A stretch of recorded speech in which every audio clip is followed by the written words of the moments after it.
This week, we welcome Dameon Welch-Abernathy, or better known as Phone Boy. He's a cybersecurity evangelist at Checkpoint Software Technologies.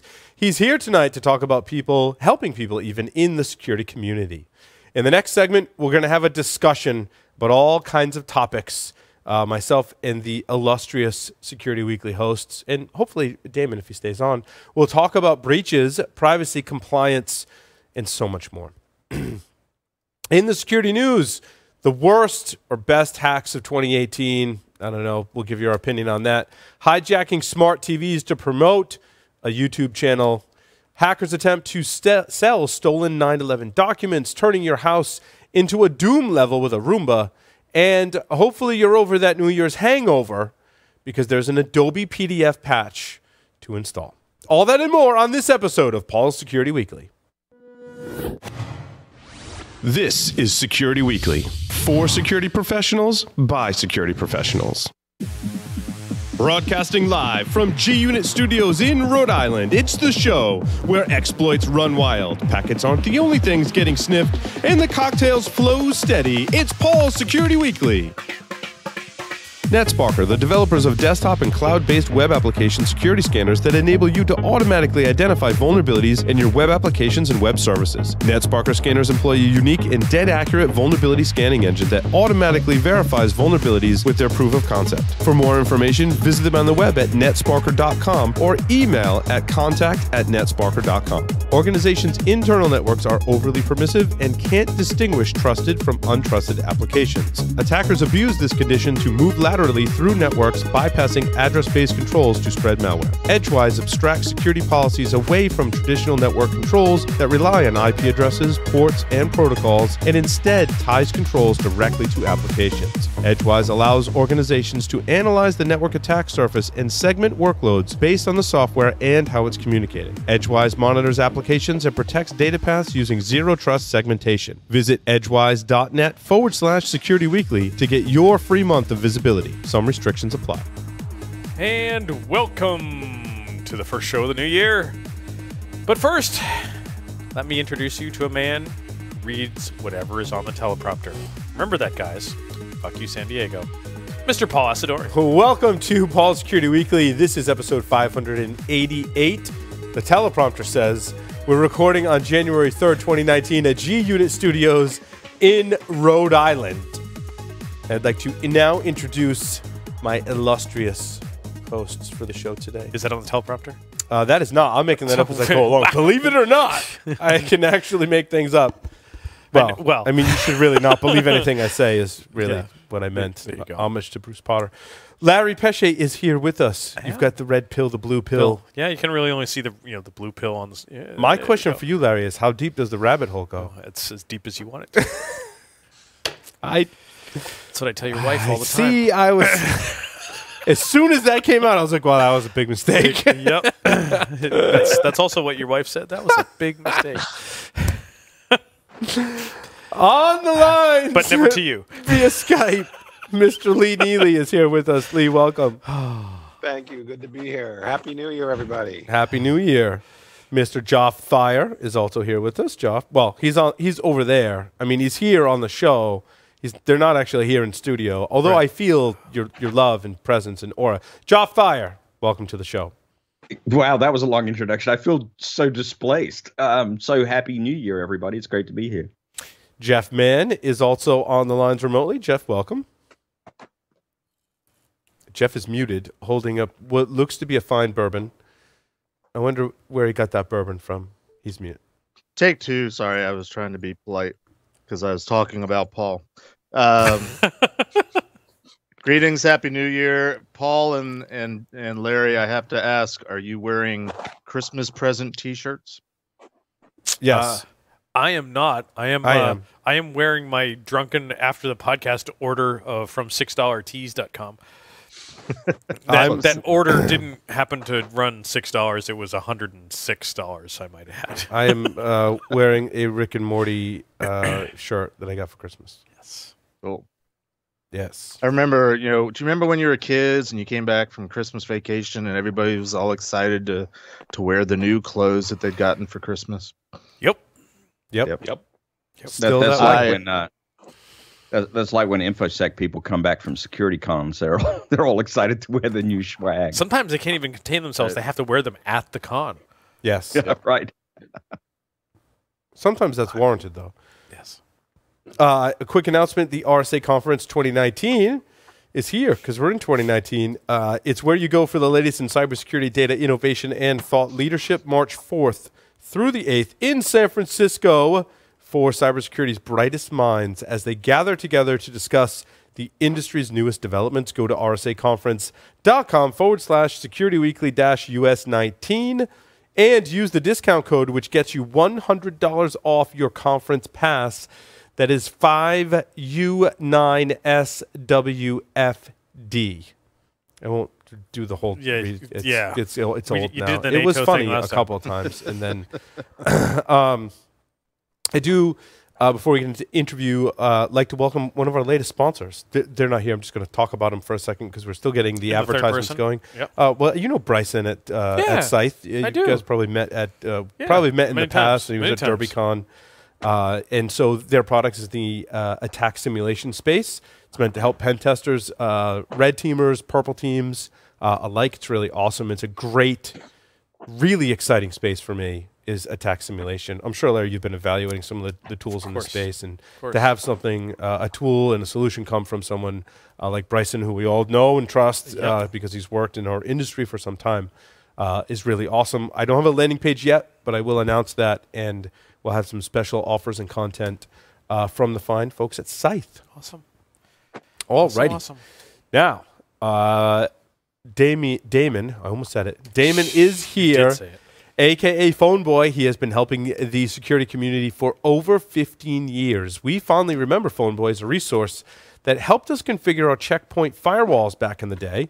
Phone Boy is on the show tonight to discuss how to help the security community, a topic that's, of course, near and dear to our hearts. Dameon, welcome to the program. Well, it's welcome back. Nice I to should be say. back on the program. Yes. I think I was on as a panelist on one of your special shows that you had during the summer some years ago. But it's the first time I've been a guest as somebody to be interviewed. Yes, it's awesome.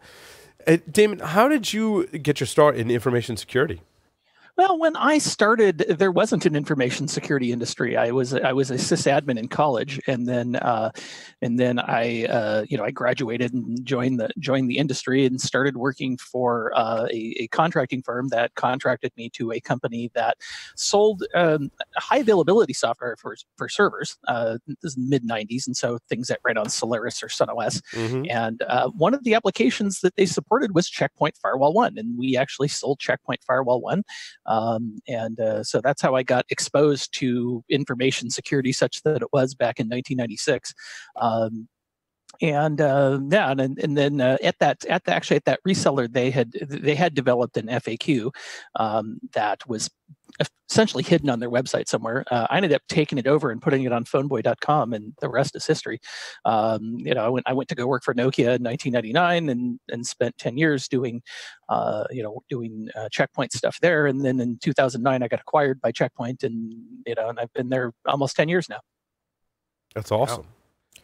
Wow. Yeah, I remember those days of I do too. Of Checkpoint running on Solaris, because I think that was the first firewall I ever managed. Me too. I first ran it on SunOS, so that's a little earlier than that, and I even supported it on Windows NT, which still gives me nightmares. HPUX and AIX, I think, were also supported. I think the firewall ran on I want to say Nortel switches too. That's going back a ways. But now you supported the Nokia IPSO platform. Yeah, I did when I was at Nokia. Before that, I supported it on everything. But Gotcha. But yes, I did. So when I joined Nokia in February 1999, yes, it was Firewall 1 3.0 on IPSO, Explain for our listeners, Dameon, who probably have no idea what we're talking about right now. Yeah, we're talking geeky stuff. So I'll go back a little bit further. And so Nokia in the end of 1997 acquired a company called Ipsilon Networks that made a switch for ATM networks. Now, if you know anything about ATM, it's basically point to point, and so all of the their switches were just basically x86 servers. You need to spell out ATM for us in this instance. This is true. This is true. Not because it's so technical, Damon, but just to give the history. I think people today haven't worked with that technology, and so maybe never, right? Yeah. So ATM, physically it looked very similar to like I'd say like 10 base Ethernet or 10 gig Ethernet with fiber, but in those days it was not 10 gig. I think it was like 154 meg or something, and it was a point-to-point link. So if I wanted to talk between multiple hosts, I had to forward the packets to the switch, and then the switch had to forward the packets somewhere else. But it's ATM is a point-to-point interface, and so in order to do that, in order to do it effectively, there was a lot of routing and switching technologies built into it, and that ended up not being an interesting technology. But what ended up happening was they when Nokia bought it, or maybe sometime before Nokia bought it, they were also looking, or Checkpoint was looking for platforms on which to run their firewall. Checkpoint's a software company fundamentally, and so this is and what we ended up, there was some adaptation on the Checkpoint side to run on IPSO, and which was again. And sorry, David, where did IPSO come from? That was a BSD based operating system that was put together by Nokia. So it was the first version, I think, was based on FreeBSD2, if my memory's correct. And IPSO stands for, I think, IP Switching Operating System. I might be wrong on that. It sounds logical though. Yeah. Yeah, it's not iOS, right? Which I think is what Cisco called their thing. So but IP Switching Operating System is, I believe, what it stood for. So. And it was a FreeBSD-based operating system. It was designed to be installed kind of in one go. So when you installed an operating system, there wasn't really a patch. It was you installed a new version of the operating system, and we put packages and that kind of thing. And so Checkpoint had to be adapted for this this operating system. It wasn't Solaris or SunOS or Windows NT. So there was a bit of integration work. And when I was in the early days at Nokia, I worked in the support organization, and I was involved with our R&D and Checkpoint's R&D and some of these integration issues. And so when there were support issues, I'd get involved, and so I'd find out interesting things in my work. And when I did, and I thought they were things I could share without violating non-disclosure agreements and that kind of thing, I would get I would share that on phoneboy.com. And as I worked for Nokia, I'd also write things in our knowledge base as well. So I did I did that for a while, and the product the product got more and more complicated as it were. I remember in the 2000-ish time frame, 2001, there was a contractor that had come down to help me do a bunch of Checkpoint upgrades. He was from like a VAR, a reseller that had sold us the Checkpoint firewalls, right? So he came along, and I'm like, dude, like, how do you solve all these issues? And like, if he got stumped, he's like, dude, you need to go to Phoneboy and go to that website, and that'll probably answer your question. And more often than not, it did, which was really awesome.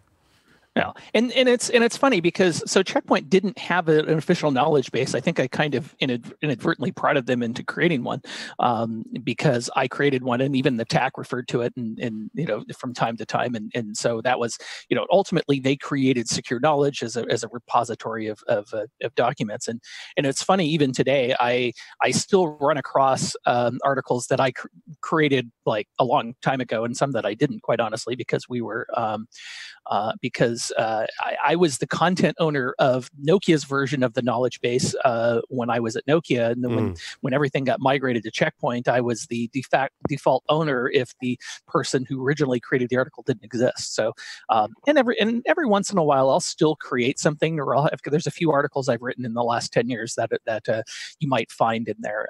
And I was the progenitor of the article, so it's I've always been sharing knowledge in one way or another, and so that's and if I can find a way to do that, then I try to do that. And now that I work for Checkpoint, I try to use the official channels to do it, but rather than post it on phoneboy.com. It was like the Stack Overflow of Checkpoint firewalls, essentially. Yes. And you just did this out of but you just did this out of the kindness of your heart, right? This wasn't anything you were getting paid to do. I mean, you had to pay to host this yourself and all that stuff, right? Yeah, I mean, I had some help too. I mean, people at Checkpoint would occasionally contribute things to me, and I'd have but yeah, I mean, I did it because there wasn't a resource. I mean, when I wanted to do this, there really wasn't a resource. I'm like, I can do this. This is not that difficult.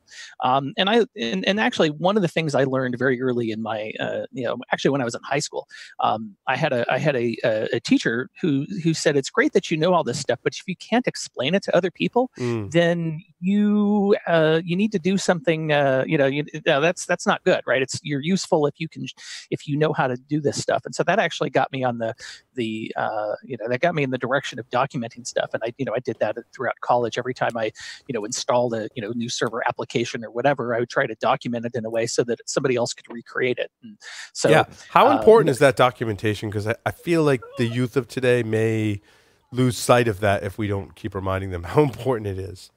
Well, it's important for yourself because you're going to forget. I mean, and honestly, this is I joke that I've forgotten more about Checkpoint than some people know. And honestly, the act of writing the documentation helps you remember what it is. And yes. and if not, you remember that you wrote the documentation, then you can go back and find it. And then if somebody asks that question again, you go, oh, here it is. And like I'm doing today, there's I'll sometimes I've actually pulled up old FAQs that I wrote, 20 years ago and I edited them a little bit, but the basic concepts are still the same, right? I mean, the Checkpoint product is, yes, there's a lot more bits and pieces to it, but I think the reality is that there's still a lot of the basics are there. A lot of the basic concepts are there. And honestly, when I started, I didn't know anything about networking or security. I was just sort of presented with here's this problem, go figure it out. And that's one of the things I learned is when I was doing support was sometimes the most powerful thing you can say is, I don't know, I'll find out. And then you go find out. But sometimes the problem can't be solved with with the click of a finger or whatever. You have to go do some research, or it's a bug and you have to have somebody fix it. So you have to be able. So part of customer service and even sales and all these other things is managing customer expectations. A customer has an expectation of X. You have to kind of sometimes you can meet that expectation and sometimes say, well, I can't do that, but here's when I can update you about when that's going to happen next or what the next step is going to be. So it's and thinking through that.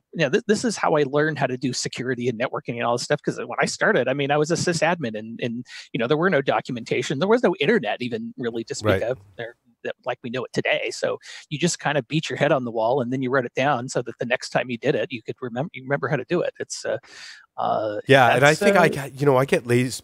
I get lazy today with the internet. I'm like, oh, I didn't document that. Let me just go Google search for it again.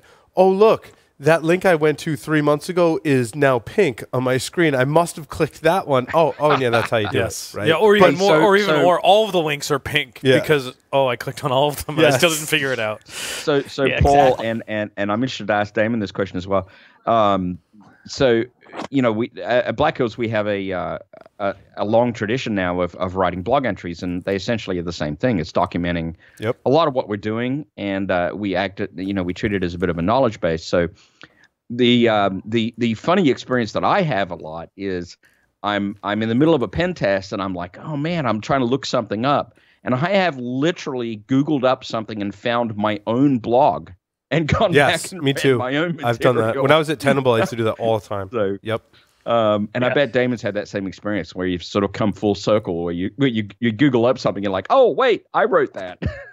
So and that's is that before or after? My brain is a big Google search engine, right? I mean, that's what it kind of turns out to. It. I can remember, oh yeah, I did something along those lines, and sometimes I have to go find it, and I type it into Google. And go, oh crap, I wrote that. Yeah, there you go. So I'm sorry, Jeff. Did you have a question? I think Jeff got cut off twice there. I was just gonna ask Joff or Damon. When you're finding your own work, are you like figuring out it was you before or after? You're like, what is this jerk saying? Who wrote this thing? And also by where it is, right? Because if it comes up on my own website, then then I wrote it. Or if it comes up on the community site or whatever, it's like, it's that I can usually tell by where it is. Like, oh, I wrote that. and I'm the same way. A quick apology earlier when I asked you to clarify ATM.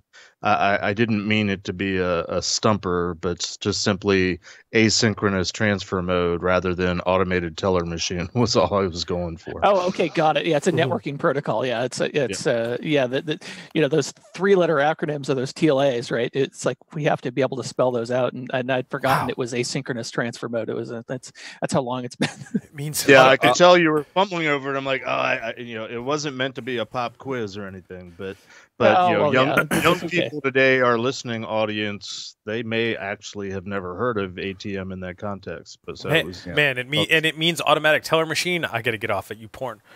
Yeah. I want to jump in real quick. Just on a couple of points.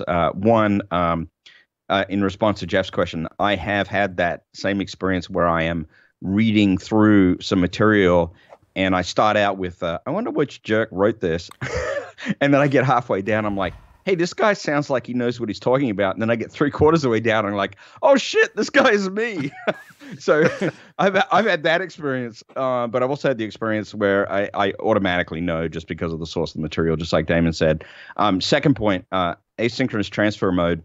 I can resonate with what Damon was saying because that period of time, right about 1997, 98, through to about 2000, was when the Ethernet LAN industry was struggling with the transition between short distances and long haul distances, and the long haul distances greater than 1,500 feet were not reachable by your traditional LANs without stringing together a whole bunch of repeaters, and it was just a real pain in the neck.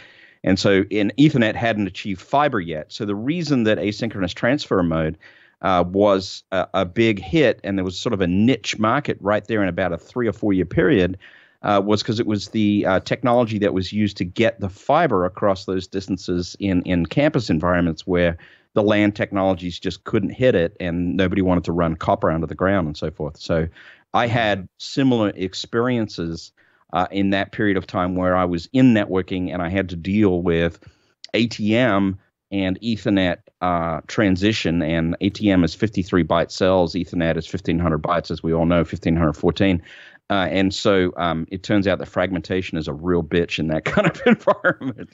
But, it was horrible. Anyway. I think the only thing I use the ATM interfaces for is because I was actually, I think, the first person in the TAC and Nokia to have Nokia branded IP440s. You remember those beastie appliances? Oh, that's what I was going to tell you. Sorry, David. We have the chassis here still in the studio. I have one at home too. From back in the day. We've got like 4 or 5 of them, and we just keep filling them with new parts over the years. Well, yeah, I mean, those chassis are great. I mean, I got rid of mine a while ago. I mean, I still have some old Nokia appliances here, but they're more modern appliances from, I think like 2008. But it was essentially a rack mount ATX case. That's all it was. Yeah, well, the IP440 was a rack mount case, and I mean, I think I used mine for a while, and I put additional, I put other motherboards and stuff. Yeah. So one of them, I wanted to tell you this. A couple of years ago, we were upgrading one of them, and the fan in the heatsink was too tall because it has that strap of metal across that goes across it. You know where this is going. I got out my Sawzall and I cut that piece of metal off so that the heatsink would fit. That's nice. Nothing like a little bit of hardware hacking. That's it. I think of you when they built those chassis. They built them. They built them very well. I mean, there's no question that those things were built industrial strength. And I actually remember at Nokia when we finally end of life to the IP440. It was I think we held a wake for the IP440. It was kind of a touching moment when we did that. But yeah, that seems like ages ago. But I know there's an IP440 or an IP650 was still running in a network somewhere. Occasionally I'll get a screenshot from somebody with uptimes of 7 years or 8 years or whatever. Wow. That's the last time they rebooted it or whatever. And yeah, when they did the acquisition back in 2009, there was they had some of those pictures floating around that were 6, 7, 8 year uptimes on IPSO boxes running IPSO 3.2, which came out in, I want to say, 2000 or something. My memory's correct. Wow. It's awesome. So we were talking about helping the community, and I think a lot of people struggle with, well, I'm just getting started in the field. How do I help the community? And Dameon, your story is very compelling for those people because you're like, well, I don't know, I was learning stuff and sharing what I learned as I went along. What is your advice for those getting in the field today that want to help but feel kind of overwhelmed or intimidated about helping? Well, what I always my trend, right, is, or my ethos is that the right information will ultimately come out. I mean, there's this XKCD cartoon that says that somebody's wrong on the internet, and and I'm not coming to bed because somebody's wrong on the internet. That's kind of how I feel like it's kind of the ethos of, I'd say the internet in a lot of ways. If somebody sees something that they think is wrong, then they're going to post something that they make it right. So as long as the right information comes out at the end of the day, okay, you try to help somebody out, and you get it wrong initially, but as long as you're humble and you learn from the interactions, you're eventually going to get it right. And I've made mistakes over the years where I've put things out that that ended up being wrong, and the right information all of a sudden comes to me, and either quietly or maybe not so quietly, and then it gets shared. So I would say share what you know with the community that you have. And for me, I think it's that it's funny now that I had been doing it for a number of years, kind of on the side, and now it's actually my job at Checkpoint. I run our community that we have for our customers. That's awesome. And one thing about communities, Dameon, too, is what we've heard from folks over the years is, don't be a jerk in the community, right? Even if someone's asking a dumb question, I want to make sure we re-emphasize that every once in a while on the show. And that's very much the kind of community you built around Phone Boy, and probably something you feel pretty strongly about as well. Oh yeah, I mean, look, we were all dumb and ignorant at some point in our careers, and and so you want to help people along, and sometimes you want to say read the fine manual, right? That's it. But and there's polite ways to say all of that, and right. I think. But yeah, you want to help everybody become better at what they do, and I can't tell you over the last 20 something years how many people have come up to me and said, you really helped launch my information security career by sharing what you know. So you never know who you're going to help with any of this stuff. But you find the community that for whatever it is that you're interested in, and start participating, and you kind of get a sense for where the activity is and so on. But you just kind of jump in and ask questions and help out with what you know, and your own personal knowledge base will just increase. And for vendors, I would say, hey, look, it's good for you, right? I mean, the communities are a great way to find out what your customers actually want, and to get feedback and make them feel like they're part of the the evolution of the product or service or whatever it is. It's insanely valuable for vendors to be participating in communities, and B, maybe even running their own. Because let's face it, the customers are going to talk about your products and services, or all of these different things, no matter whether you run a community or not. Somebody is going to actually, there's going to be a conversation, and it helps. As a vendor, you should certainly be paying attention to the stuff. And that's I can say Checkpoint's been paying attention for a while. Now we put a lot more effort and emphasis on it. So and I think it's definitely been a good thing for us, and it's also been a good thing for our customers, because they know what we're thinking. We can interact with them a lot more directly and get their feedback and improve things for them. And I still get to help people solve their problems. I feel like my career has come full circle. I'm still helping people with Checkpoint problems. It's just now it's 20 years later, and I'm doing it a little bit different way. And my job's called marketing, which still seems weird after. I know. So I know, because I've been there. Hey. But so, Dameon, you came to Checkpoint through acquisition, as Checkpoint bought Nokia's hardware appliance business, and you've been with that same company for 20 years. What's it like to work for the same company for 20 years? Well, it's the company goes through an evolution. I'd say that where Checkpoint was in 2009 is very different from where it is in 2019. And part of it is the company evolves and the threat landscape has evolved quite a bit as far as what the kinds of things that we need to protect against. Versus how we our view of threats from 1999 or 1998 or whatever. I think it's I'd say that it's great to be working for such working with and for such smart people that that they understand, right? We're trying to prevent threats, and we're trying to, and we can argue about the best ways to do that, but that's that's what the goal is, right? And I think it's I'm really proud to work for Checkpoint, and it's I think again, every company kind of goes through an evolution, and Checkpoint's no different. And Nokia at that time was kind of was kind of stagnating. So looking back on it, I'm very glad that I made the switch and got acquired. And yeah, it's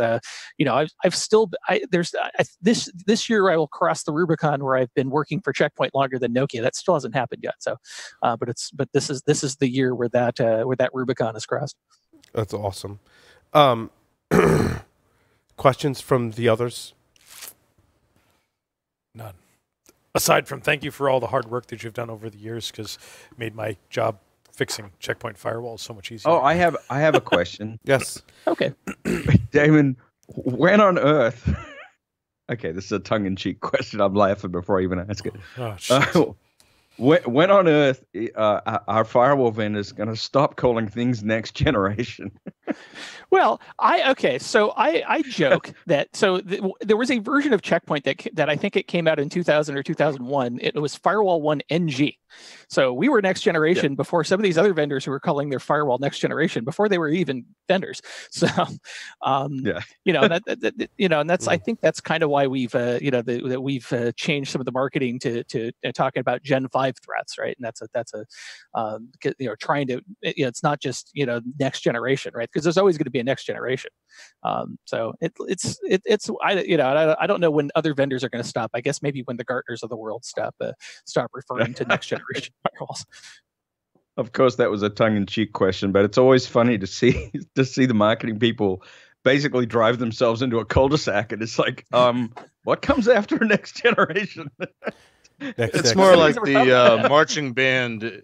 It's the marching band at the end of Animal House, marching into the alley. Yes. Hey, I have a tongue-in-cheek nostalgia question too. Is there or was there ever a Checkpoint Firewall 2? No, there was not. There was that was just a naming scheme, and this Checkpoint's naming scheme is what it is. And initially they were using -1 for things. There was a product called I think Provider One is a name that we still refer to multi-domain management. There was Floodgate One. I think there was a few other products with that -1 naming, and then we switched to some other naming scheme. But that was just the way things were named. I think there's you can't what is it? You can't copyright the name firewall. It's too generic, but you can copyright firewall -1. So there you go. Nice. Damon, how did you get the nickname Phone Boy? Okay, and this is so back in those early days. I was before I guess as I had my first job out of college, I briefly worked on a radio show as a call screener, and the host forgot my name, and he called me the Phone Boy, as the boy who answers the phones. And so I registered phoneboy.com, and the rest is history. So that makes perfect sense, actually. Yeah, and it's not because I worked at Nokia, although that ended. Right. People say, "Did you get that name from Nokia?" I'm like, "No, I've had that name well before I worked at Nokia." Because I didn't work for Nokia until '99, and then I had the name, and if you go back and look at the who is for phoneboy.com, you can see I registered it sometime in 2000 or 1996. It is, and yes, it has been registered for a ridiculous amount of time. That's awesome. What else can we do? What advice do you have for those people who maybe are on the flip side and they are more experienced and want to help others in the community today? Well, just do it. I mean, I think there's some concern, and this is where, when people that don't necessarily want to get involved in and start doing those things, a lot of it comes down to, well, I can't share the private details of what I'm doing, right? And then there's just it's like when you post on a community, there's always a concern that I'm sharing private details, and there's ways to ask questions without sharing the full details of what you're doing. Now, I'd also say on the flip side, if you're doing security right, then maybe you don't need to, that you not necessarily have to worry about somebody breaking in. I think you just have to realize that you're not going to have the answers yourself, all the answers yourself, and it takes a village, and you should leverage the village. There's the wisdom of the crowds, I believe, is the term, and you should, and the only way to gauge the wisdom of the crowds is to ask. I mean, that's what I do is, if I don't know, I'll find out. And the way you find out is ask. And it's, a lot of it just comes down to, finding ways to share what you need to share without having to share like all the private details of what you're doing. It's just knowing, okay, well, don't put in the IP addresses or what, or I don't know. There's things I do when I share screenshots, on the Checkpoint community. I don't want to necessarily share certain information from my own environment, and so right. I'll use examples or whatever. And there's ways to do that, but it can be something very small. You don't have to do a whole. There's some people that do quite a lot, and again, they do it.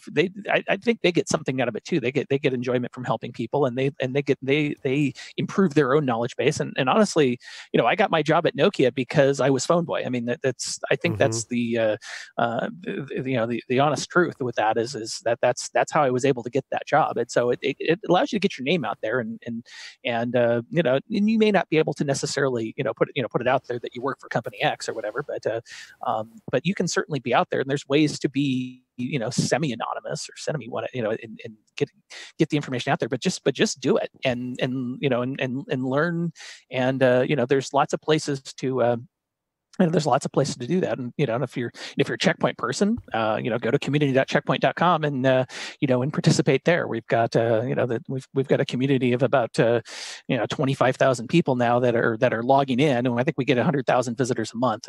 It's grown by leaps and bounds as a result of all the work that's been put in by myself and many others in the community.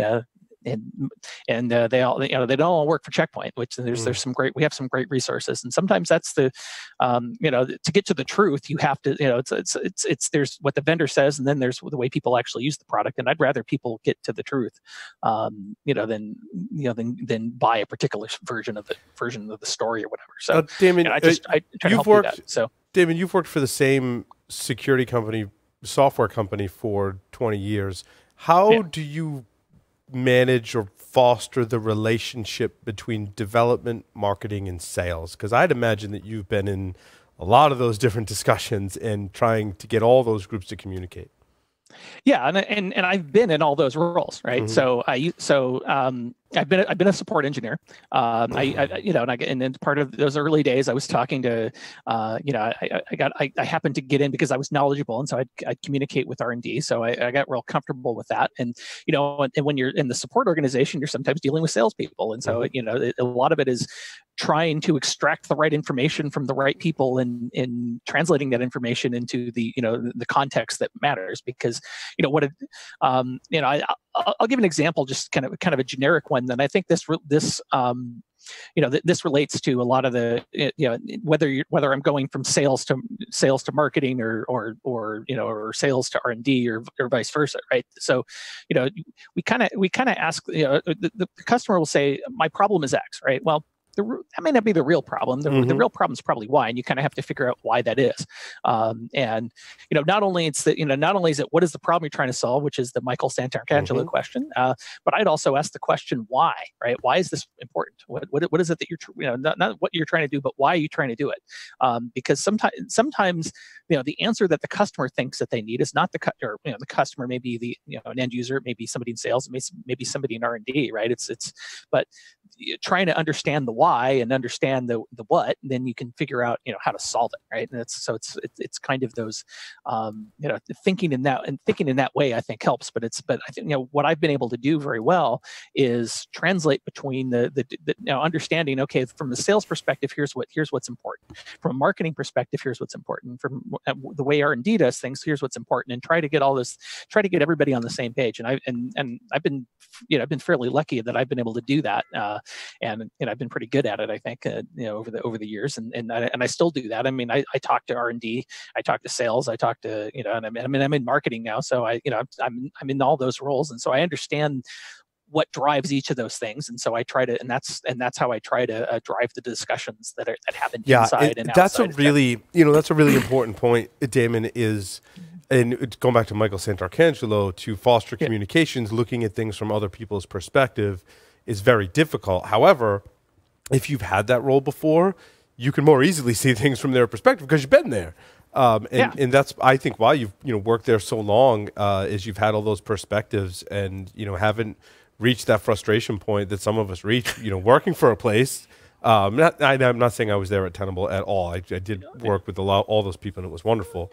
But it is challenging in any software company, regardless of what industry you're in or how successful you are or not. That communication between all the different groups is very challenging. Oh, it is, absolutely, and I think I've always been in a position where I've been able to facilitate those conversations. Yes.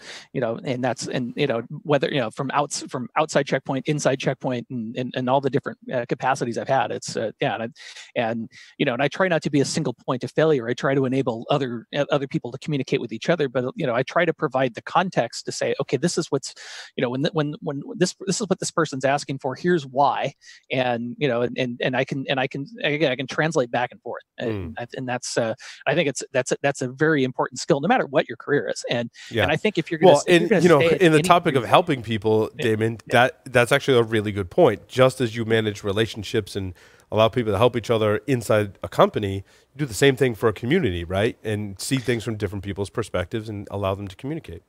Exactly, and I do that on the checkpoint community all the time. It's it's sometimes because I've been a customer, I've been a partner. I understand the challenges on that end, and so I try to communicate those inside as we're trying to do initiatives, and I can see it from their perspective, and it does, and I think being able to explain that, and it definitely puts me in a it puts me in a good position, I think. And I think if you're going to survive in any company for any length of time, you have to.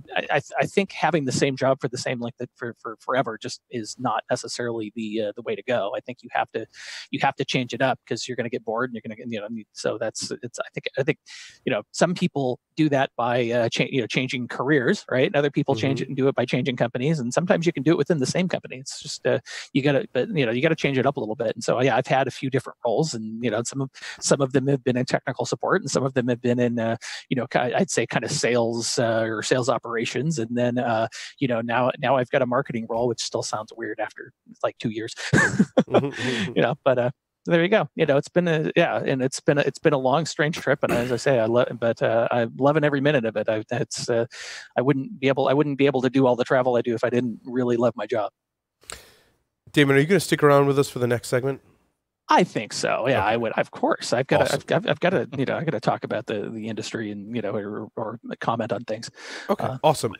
Did you answer 5? Did he answer 5 questions, Larry? I don't think he has. All right, Damon, are you ready to play 5 questions with Security Weekly? I was born ready to play 5 questions. Excellent. Yes. Damon, 3 words to describe yourself. I am phone boy. If you were a serial killer, what would be your weapon of choice? A Nokia communicator, if you remember those big ones. Oh, God. I love that. If you wrote a book about yourself, what would the title be? Confessions of a C-list information security celebrity.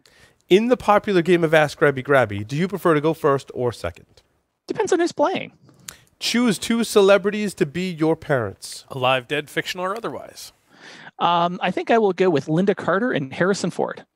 Ooh, love Very it. nice. Very nice. It's almost like he knew the questions and had the answers prepared. right. Almost like that. I've been isn't listening it? to the show for a while. I have my answers actually written out because this We thank you for So- listening, and we thank you for the interview today and for sticking around for the next segment. Super excited. With that, we're going to take a short break. Come back, Damon. Thank you very much. And we're going to talk about all kinds of security topics. Stay tuned.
Today's determined attackers easily bypass even the most advanced network defenses. Trying to ramp up staff to detect their backdoors can cost thousands of dollars and take months, even years. With Active Countermeasures AI Hunter, we enable junior analysts to detect even the most advanced backdoors in a matter of hours. Sign up for a demo and purchase our product today by visiting activecountermeasures.com/PSW. Active Countermeasures. Make every analyst a hunter.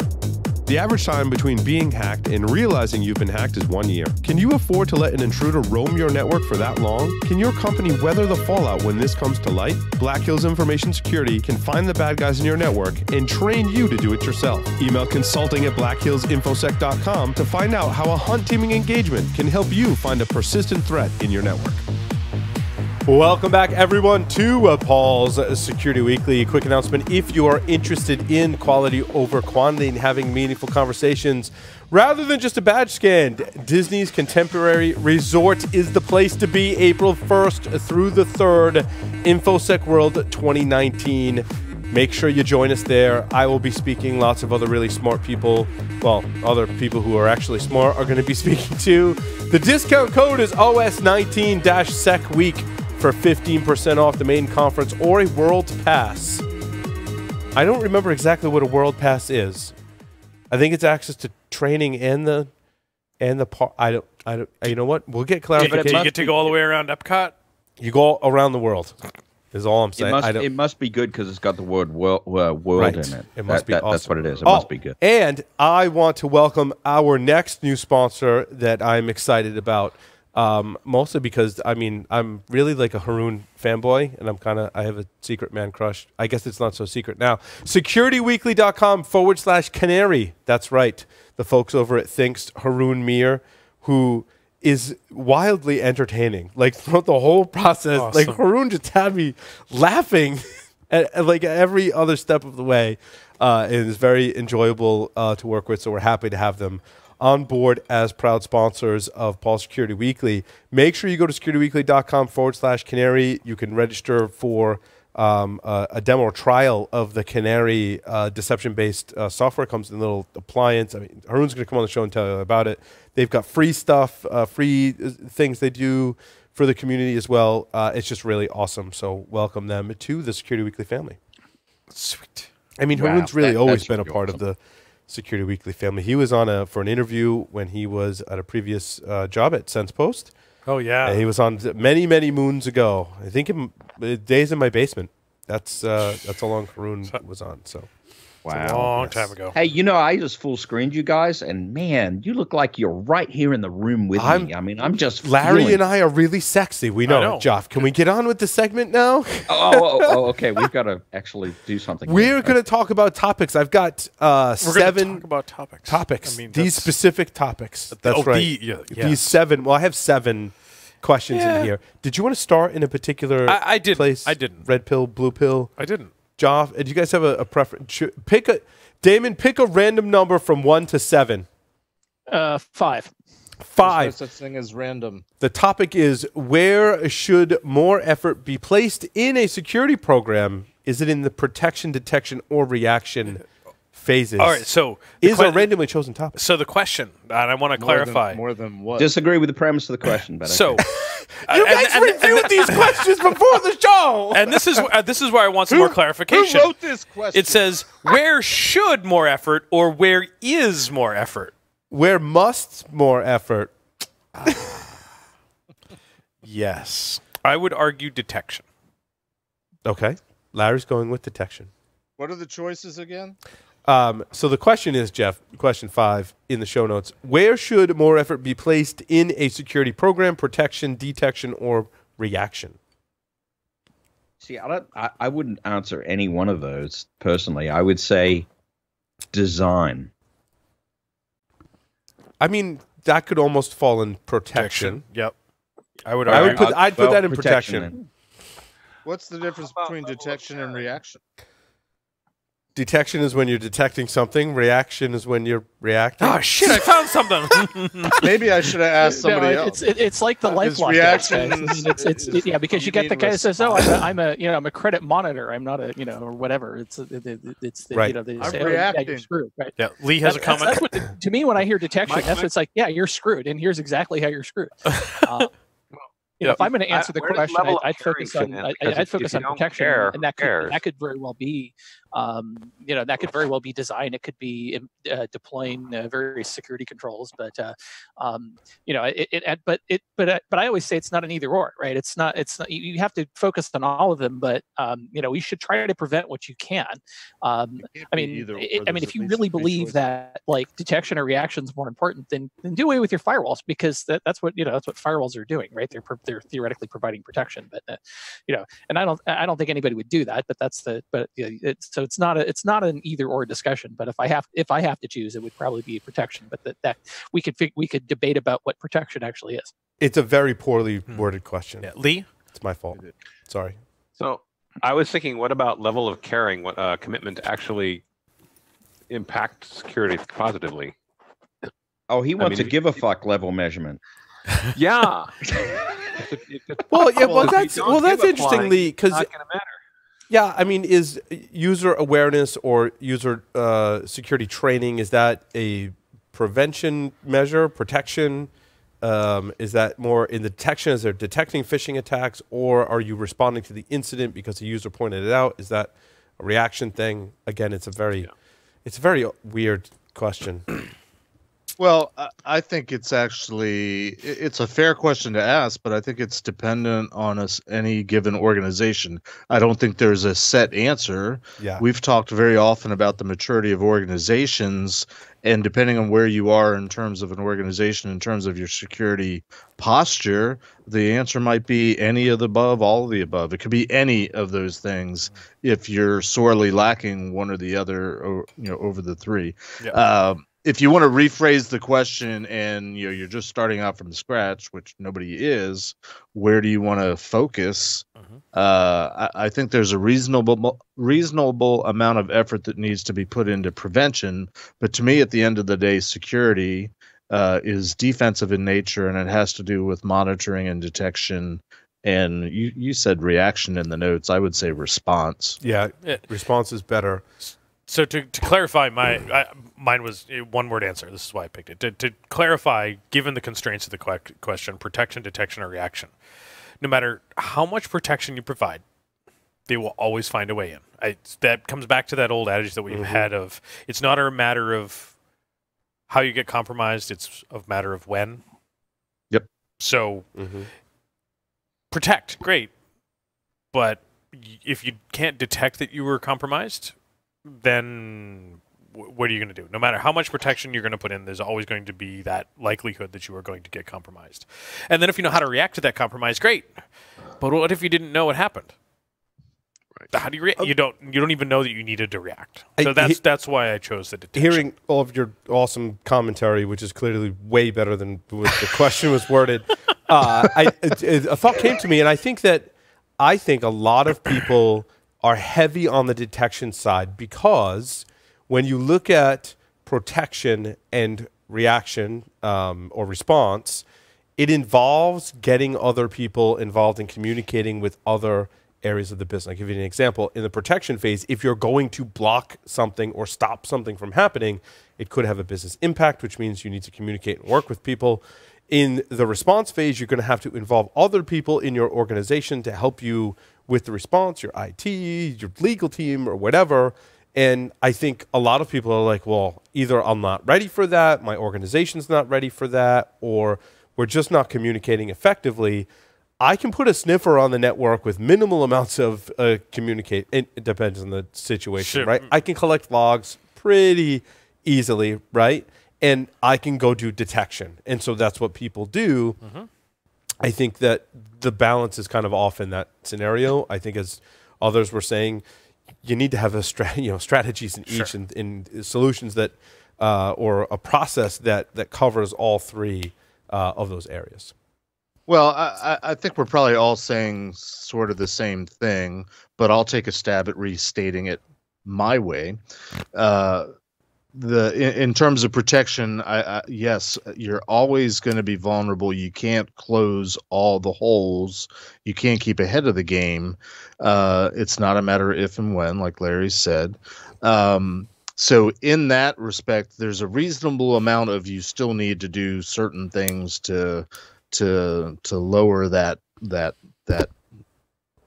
the low hanging fruit of how somebody could get in. But again, I'd say the emphasis needs to be on detection, and in particular, if you're, not to mix metaphors or questions here, but if your security program is based on any sort of regulatory compliance standard, and that's all you're doing, and you're not meeting one or more of the requirements, or you're deficient or lacking in one or more of the requirements, it seems reasonable that that's where you should perhaps focus more of your detection efforts. If you can't close a particular hole, great, just monitor it more to make sure nobody's exploiting that particular hole that it's open. Yeah, and it's I think important. Yeah, and I think what Jeff's alluding to as well is that they build on each other, right? Like Jeff, you can't protect everything, but if you can protect a bunch of stuff, what you're detecting is a little easier because you're filtering out all that other stuff. And if you're doing a good job of detection, that feeds into response. You're not responding as much because you might be detecting things earlier before they're a huge problem. I'm detecting the first machine that gets infected rather than the 987th machine that got ransomware, which is much heavier on the response side. Jeff, I like it. Well, my point, to reinforce just for a minute, was the design comment was really about what I would call the good security hygiene practices. So if you design with prevention in mind, you can actually minimize the reactionary component of what you're doing. Now, I sound like an idealist when I say that, and it certainly is much easier in a greenfield environment to design infrastructure in such a way to minimize your reactionary component. But I would say that's extremely important if you actually want to be able to scale your defense side of your house.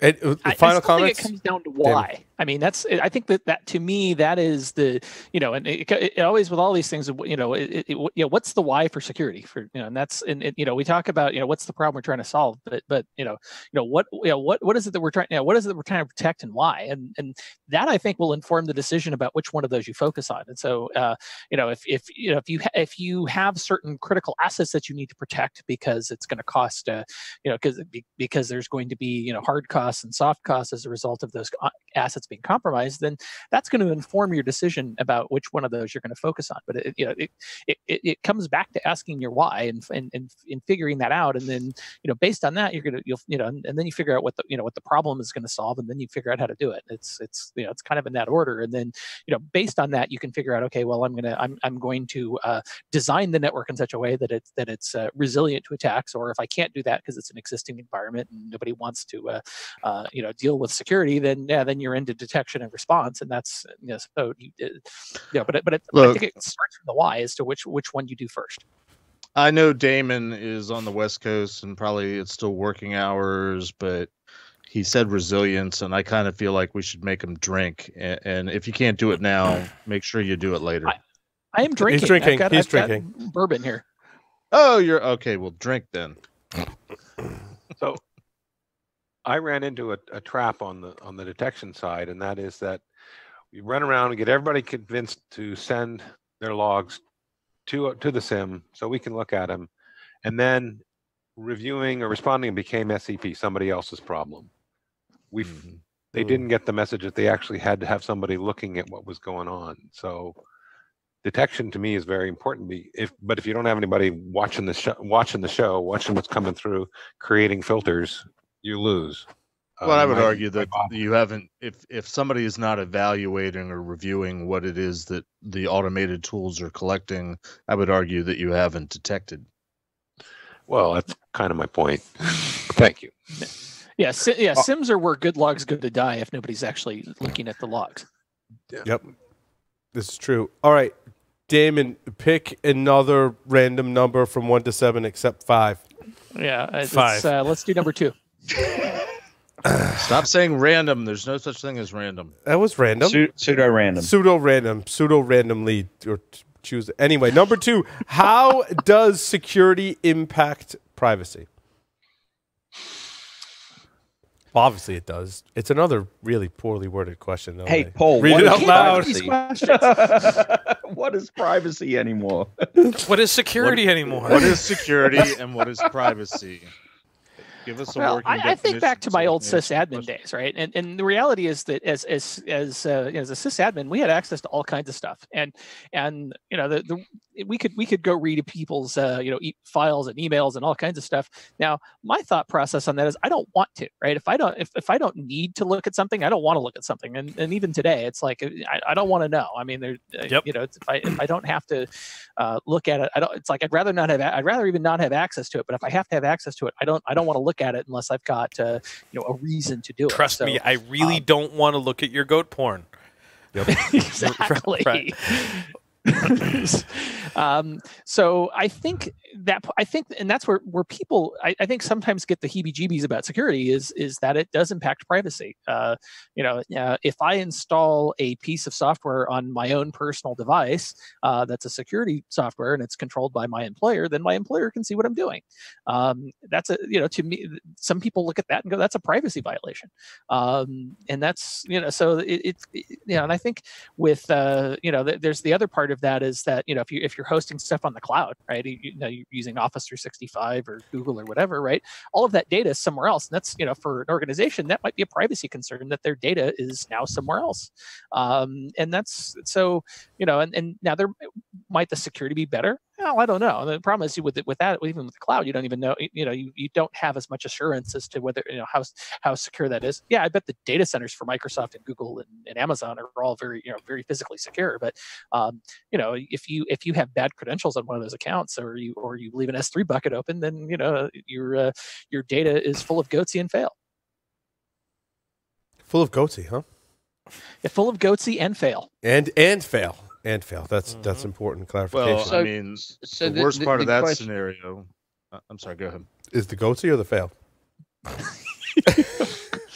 So I'm reminded Look at Lee.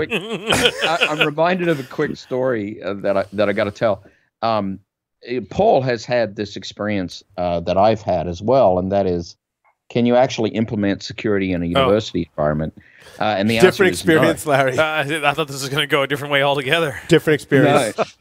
Think of something totally different. But It was just that one time at ShmooCon. Yeah, I thought there was goat porn involved. I don't know. But I will tell you, from privacy impact perspective, those of us who've tried to do this in the past, and I'm one of them, implemented things like a perimeter web proxy. And one of the very first things that we discovered was the fact that the perimeter web proxy was logging some URLs of very questionable information. I'm choosing my words carefully. It was child pornography. We've all been there and assisted in those and from investigations. some very, very high-level individuals who had a lot to lose. And so that, to me, is a direct impact that once you see it, you can't unsee it. Nope. And I think that speaks to a little bit of what Dameon was saying, and therefore it becomes a reportable event. And then things can get very interesting. Yeah, that's a very hold on, Paul. That's ahead, a very. I think we've all experienced that in one way, shape, or form. But I would argue, for the sake of argument, that's neither a security nor a privacy issue.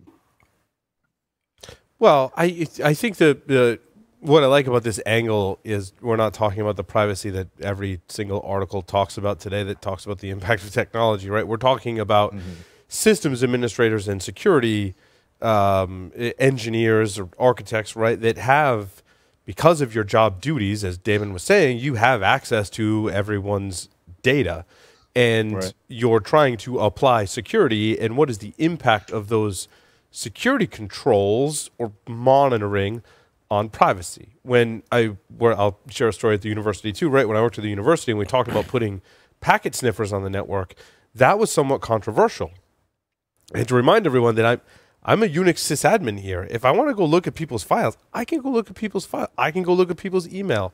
I'm sniffing the network to look for security events to protect the organization. I think early on it took, in the 2001 time frame, right? It took people some time to latch on to that idea, to trust administrators to a certain level with checks and balances, that we could potentially have access to that, but that was not our goal, right? With what seriously, with what checks and balances though? I mean, who is monitoring the people that had the admin rights and that could be looking at everything? I think that you would reach a person at some point, Jeff, that may not have oversight. Typically, it was the security team that was overlooking much of the IT team.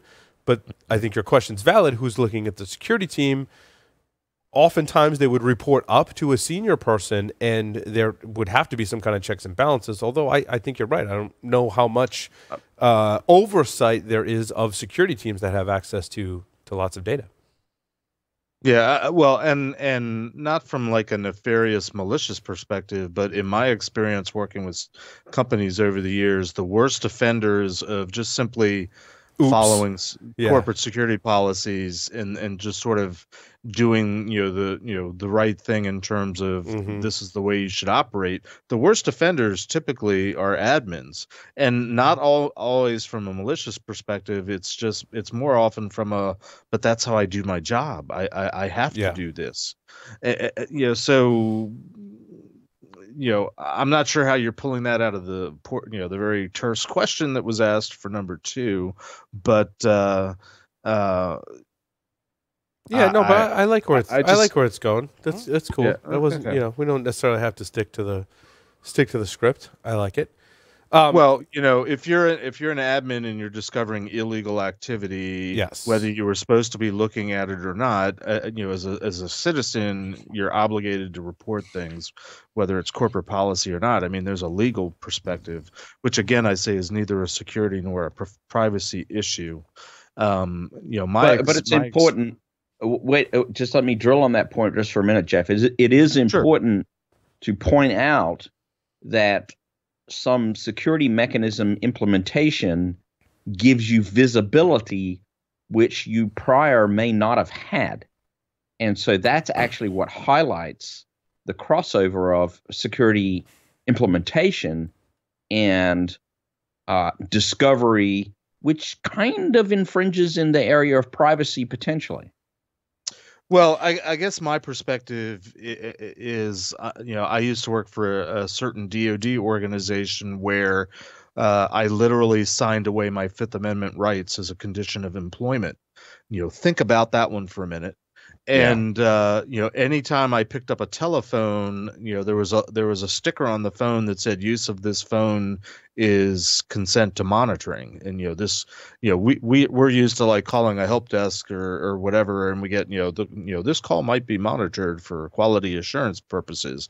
And of course, the country now is being introduced to the possibility of this particular DoD agency. Maybe they collect every single phone call out there. I lived with it as an employee. If that makes sense. So that's interesting. My expectation of privacy is very, I'm coming from a different place in terms of expectation of privacy, I guess, from the average citizen, maybe.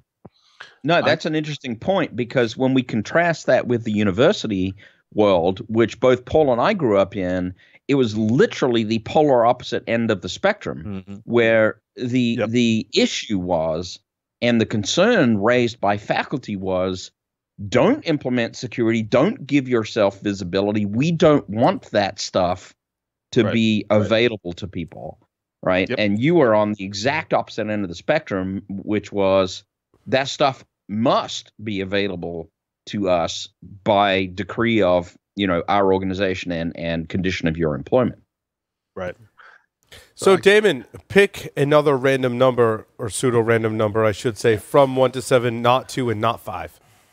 I had one more point on the last thing. Yes, do that and then choose the number, please. Thank you. So I think this whole privacy, whether implementing security, what privacy concerns does it have?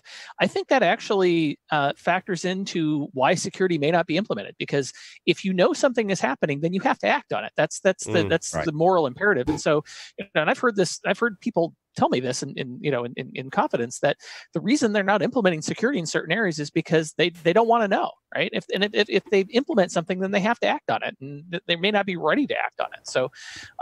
So yeah, I think the privacy concerns of implementing security, that impacts people's desire to implement security, and that and if you don't want to know, then then there's no getting around that. And while it might be a good idea to implement security, you may never do it. Yeah, I agree. I've seen that many times. I call it willful ignorance. Yes, exactly. So random number, David. Okay, so I will go with number 1. What is the most common trait amongst organizations that have suffered a security breach?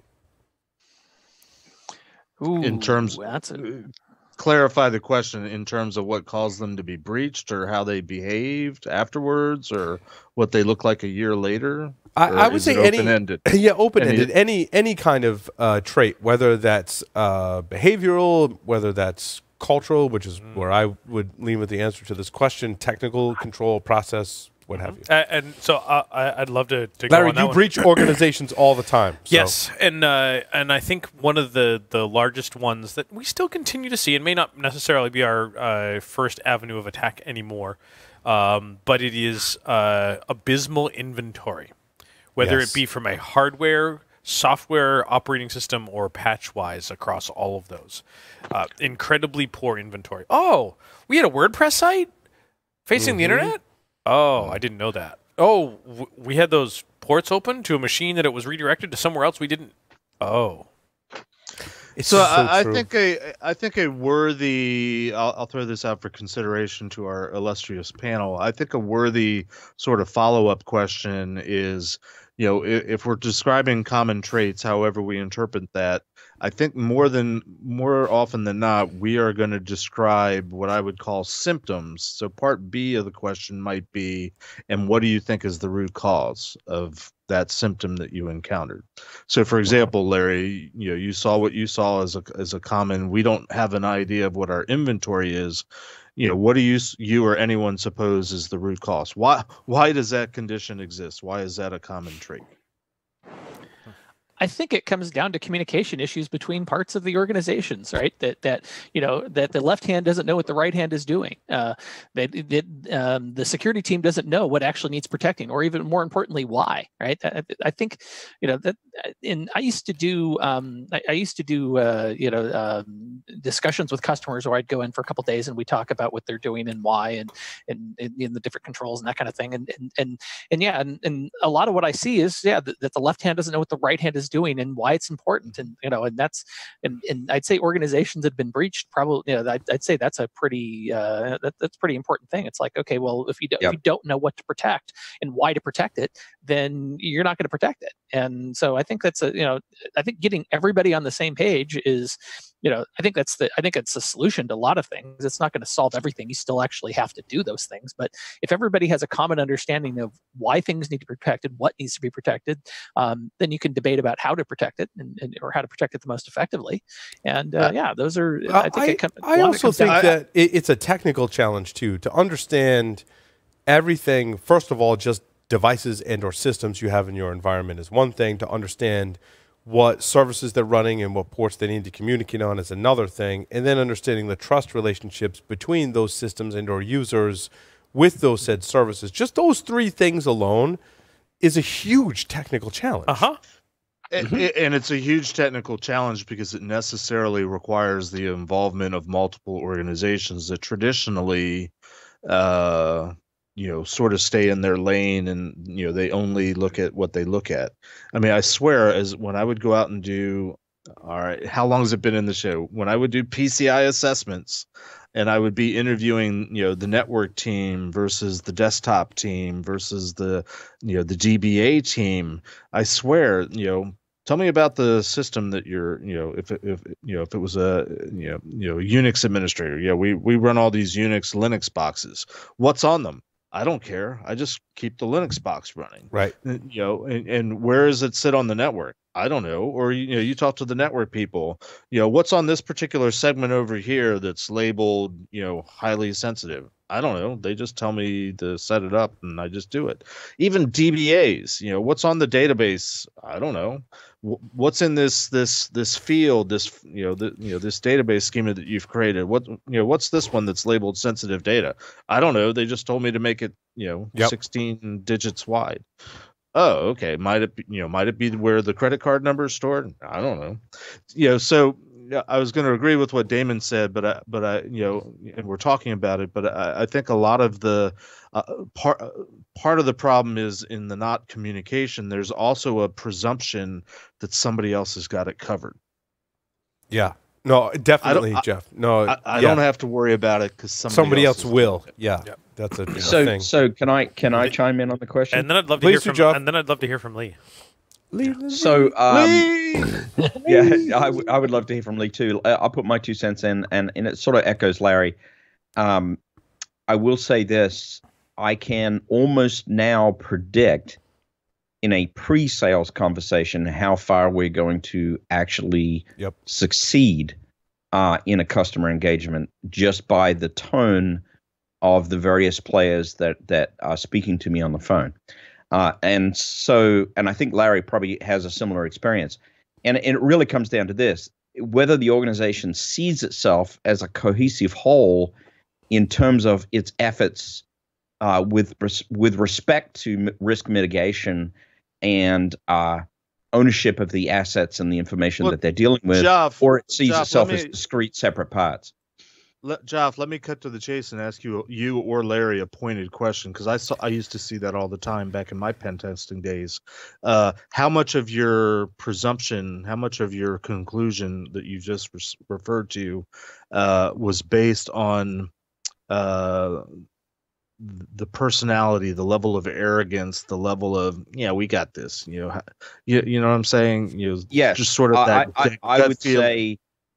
I would say it was a combination, probably about a 60 to 70% weighting on arrogant behavior, perception, and probably another 30 to 40% on interplay of different players on the call. And to clarify, my experience was always the more smug and sort of cocky the company saying, "Oh, we're good," basically the more porous and open they were, and the ones that were more humble, like, well, we think we've done a lot, but we're just not sure, and that's why we've hired you to kind of look at things. They tended to be more secure. Is that also your experience? Absolutely right. Absolutely right, Jeff. I think that's still at play today. That exact thing. I just want to go skinny dipping in a sea of Lee. Let's do it. Let's bring on some Lee. So what I was thinking that the common trait was, and I keep hearing it, is the attention to detail isn't there. The organization doesn't know what's going on and how it ties to their mission and being successful. And I'm used to being so regulated that we had to have a direct tie to everything. I mean, heck, system administrators where I come from are subject to random polygraph exams or worse. You get that call to come leave a sample and be there in the next hour. Is just a wonderful experience. Or the proctological exam. That's right. The rectal probe's terrible. Yeah, well, as long as they combine it with the electroshock therapy, it's okay.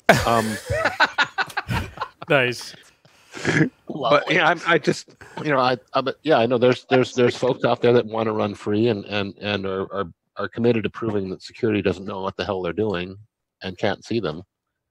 So there's some cultural things. That's what I keep coming back to, is the culture has to support security. I agree, Lee. That was my, if I had to answer this question in one word, it would be culture, for sure. Oh, thank you. But I also, a hot button topic for me is what Larry started this topic with, is that people don't know what the hell they have. And honestly, right. I think that also comes back to culture. Mm-hmm. If I think about some of the things that were just done, put forth to them that they should know everything they have, and made that a priority, right? Or made that a priority, or didn't know it needed to be a priority. Or, for example, I remember back in the day that there would be folks that they'd go do something and it was just a few clicks for me to fix that. I'm like, well, what did you do to fix it? Oh, I just allowed IP any type of thing. Exactly. I'm like, dude, are you going to tell anybody about that? Nah, it's working. I just, for one moment, I want to go back to the monitoring and the technical aspect of it as we're currently evaluating technologies to monitor systems. I think this is very much a network security thing, network administration thing, a systems administration thing, a security thing is something like a Nagios, right? Now, when I read, everyone on Reddit mostly, and maybe Stack Overflow, is like, well, Nagios isn't the thing. It's this new Shirkin or Shinkin or whatever the thing is, or this PRTG. What are you, and I think that's part of the technical challenge with knowing everything you had. Now, this is just one aspect of it, because a lot of these solutions do require an agent be on the system, so I have to know that system exists in some capacity to put an agent on it. So it's one level, but what is everyone using to tell me if a system is up, down, if it's listening, if there's performance issues? I know everyone uses different solutions, but I'm curious to hear from the panel and maybe from our listeners, maybe on Twitter at Security Weekly, what you're using for these various monitoring projects. I think it ties into Larry's thing, the common traits among organizations that are breached are, I didn't know I had that, and I didn't know I had it until someone else owned it. Like I think about bright people. I think about Target. Mm-hmm. Ah, shit! They came in through a third-party vendor. I didn't know we had Who that? What? Those things were plugged in the network? Equifax. Yeah. We had Struts. We didn't know we. I thought. Oh no, we they knew fixed they that. had it. That was more communication and culture, but still, yes, also knowing where all of your Struts vulnerabilities are. Home Depot. They were having trouble with the performance of the point of sale system, so they turned off the AV. Mm-hmm. Sure, go right ahead. Well, that's a monitoring thing. Is AV running? Is it actually running? I think that's why it's one of the harder things that we have to do as network systems administrators and security folks is make sure that stuff's running. So I'd love to hear what people are having success with today for that. I'd like to hear that. Another related aspect, Paul, I think is, and I've always thought this, and I've lived this as well. It really comes down to bright people. You can buy all the bright, blinky light solutions that you want, but the challenge that everybody eventually faces is, how do I tie this data together in some sort of cohesive, rolled up fashion that it's consumable in a local context in my organization? And that takes really bright people who are willing to roll up their sleeves, dig into the APIs, and actually do something meaningful. And there's just not enough of us, I think. And I think, Jeff, I agree. I wouldn't categorize it necessarily as bright. I think the bright is a given. I think it's people that, and this is my experience, that were, had the attitude, which I think is related to what Paul said about culture, not my box, not on my watch. So they sort of take it personally and say, no, it ain't going to happen. And there aren't enough of those people out there. I think to run a successful information security shop in a larger organization requires that the managerial staff of that organization obtain the buy-in across the organization and then allow the bright people they have working for them to be free to leverage whatever resources they need to leverage to get the job done. Open source, commercial solutions across the board. They need to have some trust that their bright people are going to get it done. And if you take a hands-off kind of approach and allow some freedom in the culture, I think it's going to produce amazing things. And I think the organizations that do that are the ones that are most successful. Again, I agree, but I've had the experience, and you've probably had the experience too. You root a box, you run roughshod over the network, you get domain credentials, however you describe, we owned you, we pwned you, and you communicate that or explain that to the customer, and they're like, I have ones that come back and say, okay, great, yeah, you owned us. And then they give me like a 10-page document describing every single thing that I did. Those are the ones that allowed their culture to grow, to mature, and allowed their people to have the significant freedoms to actually implement things that worked in their organizations. That's a thread that I'm seeing. And it requires, a level of thinking that is not quite as rigid as a lot of people tend to think. This is an area where security vendors, right? And this is we talk about consolidated solutions, and no matter what vendor you're talking about, this is where security vendors that have different solutions in different areas certainly can help, right? If all those components talk to each other rather than being disparate systems to begin with, that does make it easier. But I mean, the reality is that every organization uses technology from multiple vendors, as much as vendors might wish that you would use a single vendor for everything. But I think there's something to be said for picking a technology set and leveraging as much of that as you can, because it does make it easier. If I don't have to spend the time to tie these things together and look through the APIs and all that stuff, it makes it makes the job of making all those things talk to each other a lot easier. And that's something you gotta there's something to be said for that. But again, every organization is different, and implementing, say, a consolidated solution in a large organization is a challenge, because you've got all these silos that just don't naturally talk to each other, and so it's getting everybody on the same page is a challenge. And again, I think it comes back to what I originally said was the issue is that you got a lot of parts of the organization that just don't talk to each other and don't want to talk to each other, it comes back to the Phoenix Project, right?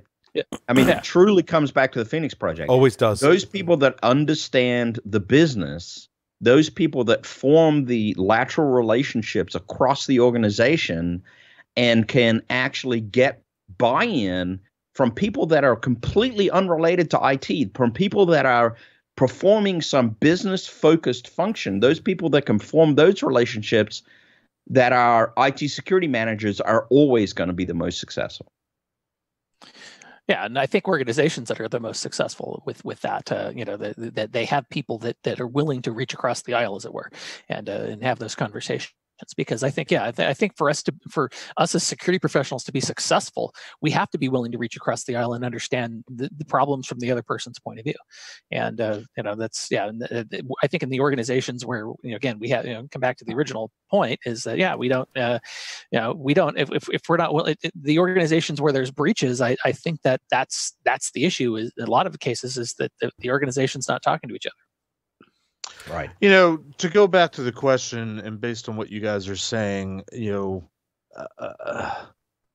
one common trait that I've seen in many breached organizations, not all, but the ones that I think sort of have a pragmatic, mature, cultural approach to, okay, we were breached, are the ones that are sort of more open about, okay, we've figured out what our failures were. We figured out what the root cause was. We have our likely suspects, and they share it. It goes back to the communication and sort of the open-ended type of thing. Not all organizations do that, but I think the organizations that have been breached and have sort of grown from the experience, I think they tend to be the ones that sort of, okay, yeah, we figured out what we did wrong, and we want to share that so that other organizations will not suffer the same same consequences or the same pain that we have, or at least not in the same way. So yeah, unless you're Apple, but we'll talk about that after. Well, all that to say is that, the communication issue in terms of silos within an organization, it also transcends into the however we define the security community or just the business community in terms of, these are why the various ISACs exist, and we could have a whole discussion of whether the whole ISAC concept works or not. And I think there's, various degrees of success or failure depending on the particular vertical and sort of what the corporate or the market culture is on information sharing and that type of thing. So, yep. But one thing that's important, I think, as security professionals, the people that I respect, the people that I think that are doing the right thing, the bright people, as Joff describes, they move beyond the the immediate business return, the immediate who are the competition, should we really talk, should we really expose ourselves? They're really interested at the end of the day in terms of security, in terms of doing the right thing, in terms of education and sharing and sort of expanding the knowledge of security in general to as many people as possible. Sort of not at the expense of, but sort of putting aside sort of the corporate business sort of barriers that would ordinarily be put up. For example, Paul, when you and I were at Tenable, we hung out with people that worked at Qualys, worked at Rapid7. We were friends, we're professionals, and we would sort of set aside our, we're Tenable, we're not supposed to talk to people from Rapid7. What would our management think? You see what I'm saying? Yep. The security professionals that I respect are the ones that sort of have the ability to set aside sort of the corporate persona, what's right from a business perspective, and just do the right thing. I like to call it, since we're sort of in the Christmas holiday season, the Miracle on 34th Street. If you ever watched the movie where Santa Claus sends people to Gimbals, the competition, because they've got the fire engine that the mom is looking for the kid, and Macy's doesn't, not because they're trying to throw business at Gimbals, because what's important is that the kid gets the fire engine that he wants, and Macy that realizes that even though you sort of lose in the short term, you're winning customers for life. You're gaining trust and respect, and we should talk about trust and respect as part of this conversation at some point. The greater picture is the greater good of humanity, mankind, the business, the industry, security, because you're doing the right thing versus what's best in the short term. Yeah, and I do this in the vendor side of things. I mean, I've done this, right? This is, and I've been in many roles, and even in my current role in the community, doing community stuff. Customers will ask a question, and they'll say, okay, I want to do X, Y, Z, whatever that is, and I look and I go, well, we don't do that, and I'd rather than like beat around the bush and tell and give the, oh yes, we can do anything, right? Which is sometimes you get that in a sales conversation, like, oh yes, we can. Yep. I'd rather tell a customer. Yep. The truth and say, yeah, we don't do that, right? That's not something. Yep. We don't do that. And may say, okay, well, this is, maybe this other vendor does it a little bit differently or whatever, but I'm not gonna lie to a customer and say we do something we don't do. It just doesn't. I don't think that buys you anything in the long term. Sure, you might be able to to do something in the short term, but I'd rather be perfectly honest with a customer and say that if the answer is we don't do it, we don't do it. And and we have to be able to and I think in the long run, I think we all do better if we are realistic and honest about what it is. And and again, there's the part of why I asked the question is why do you want to do it? What's the underlying reason? And maybe we come up with a different solution. But if it's truly something that we don't do, then let's be honest about it. Let's not beat around the bush and give and direct somebody in the correct direction. I think it ultimately helps all of us. And if you look at the bigger mission as security professionals, we want people to do the right thing from the security perspective. And so if the wares that we're selling aren't the right wares, then that's that's on us as a vendor to fix. But it's also we need to tell people that this is not what we do. I want to move on to question totally right. Question number 6. End with this topic. Does compliance hinder or enhance security, and why? Can I say it? Can I say it? Can I say it? Can I say it? Say it, Larry. Say it. Jeff. PCI. Oh God, here we go. God damn it! Now I'm out of bourbon. Sorry, I had to. I got a lot of the bottle left. Damn it. Sorry, I had to. All right, next. I mean, whoever else wants to speak. So what I think about regulations, right, or your compliance or whatever, it gives you a minimum sort of standard to follow. And if that's all you're aiming for, then you're gonna get the minimum level of security, right? And so it might be a good baseline, but you should be achieving above and beyond that, right? It's with the PCI and the whatever other compliance regulations you have to do that. That should be that should be your floor, right?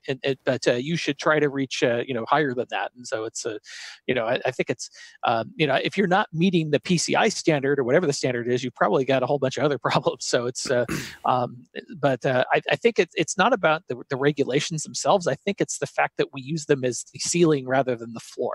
And I honestly think that those regulations should be the floor rather than the ceiling should be much better security than what the regulations dictate. Damon, you ignorant slut.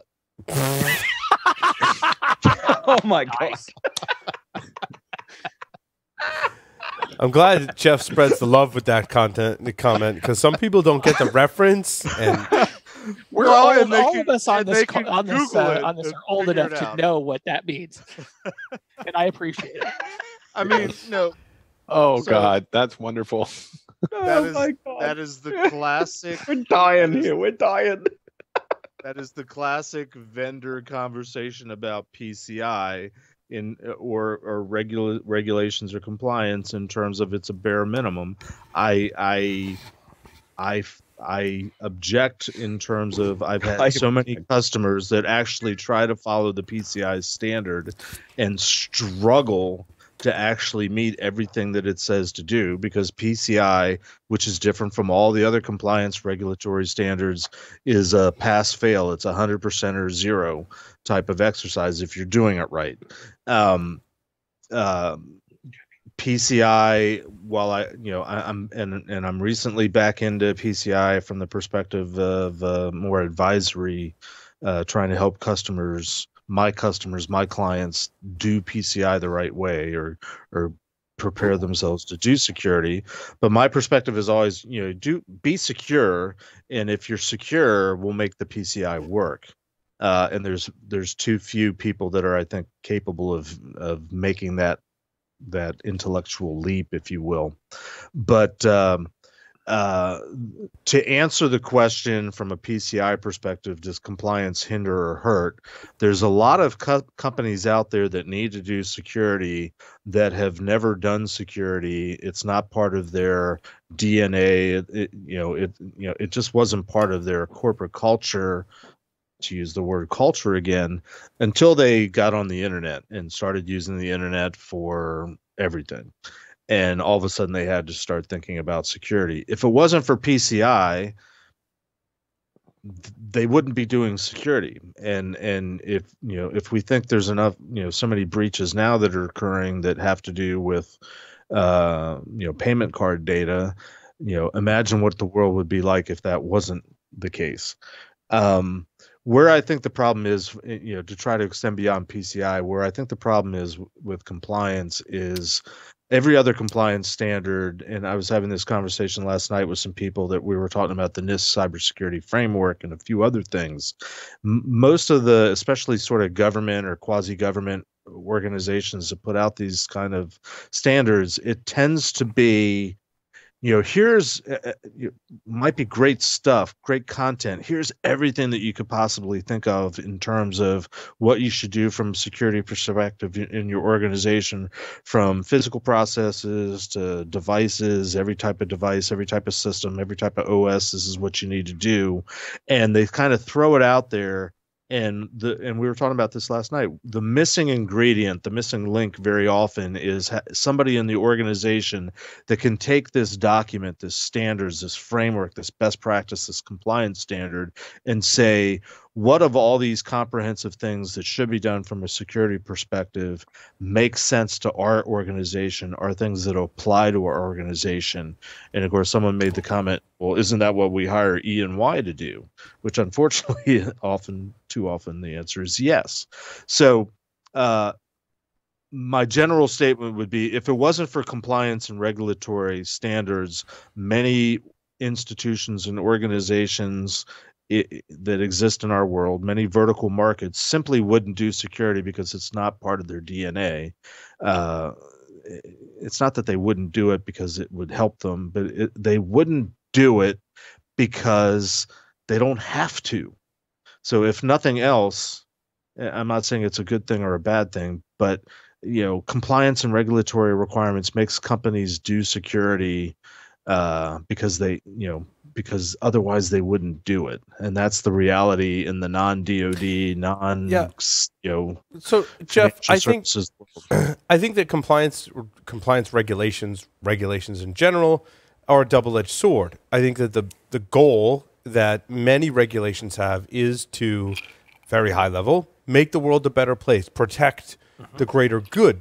In PCI's example, the reason we have that is to protect cardholder data, right? Which, by the way, is no, that's not the reason it exists. But keep going. But which there is a level of protection, right? PCI, you could say, was created to gain some level of protection to make the world a better place. The flip side of that is money. That regulations generate money for people and create markets, essentially. Now, they, in some cases, when you have regulations that are banning things, PCI is different. It's saying that organizations have to meet some compliance standard. But when you create regulations that are trying to make things illegal or get people to stop doing something, it also makes money for those who are selling those things illegally. I think all regulations have a good and a bad side, and it's about where we come out on the flip side of the balance. I will say that phrase is absolutely incredibly difficult from someone from either Rhode Island or Massachusetts to say. What's that? Cardholder data. Cardholder data. Cardholder data, that's easy. I have that Australian park the card, Harvard Yard cardholder data. No problem. Well, mate. And so, Jeff, now was your point was that PCI doesn't necessarily protect or designed to protect cardholder data, but more so the not even the merchants, right? But the credit card providers. Is that you touched on it, Paul, in terms of money. PCI, which has been around for 15 years now, came about because the card brands were tired of having to foot the bill for replacing all the consumer cards when a breach occurred. So they came up with this program of sort of sharing the love. If you're a merchant and you're the one that's responsible for the compromise of our credit cards, guess what? You get to pay for the replacement costs. Right. When PCI first came out, and I'm using it to prop up my laptop. I actually have a copy of version 1.0, but it's hard copy. And now it's all the only thing it's good for is propping up your laptop. Pretty much, yeah. When it first came out, the way it was presented to me was, this is a way for merchants to do some basic level of security, and it was not, this is what you need to do to PCI specific systems, and I would disagree with the way the PCI is implemented right with you. But the standards and the requirements themselves, they were presented to me as, this is how an organization that happens to be a merchant should be doing security. So this is supposed to be a measure of their security program as it pertains to a specific type of data. But these companies, and I'm generalizing, far and away didn't have a security background. They'd never done security before, other than, please forgive me, but the vendors came along and said, you're going to connect to the internet, you need a firewall. Check Point is the #1 firewall. You should use that type of thing. Yeah, you knew that. Okay, wait, I've got an admission to make. Okay. First of all, Jeff, record this in your brain. PCI was very useful to get people off the sidelines. There's no doubt. Oh, absolutely. Absolutely. But what Jeff was talking about is some of the other markets that it created, not just for security vendors, but services companies that now had to perform services for these companies that needed to be compliant, as well as basically spreading the bill for all of these breaches across, not just for the card, what do you call the card people, the people who make the credit cards? The banks. Issuers, thank you.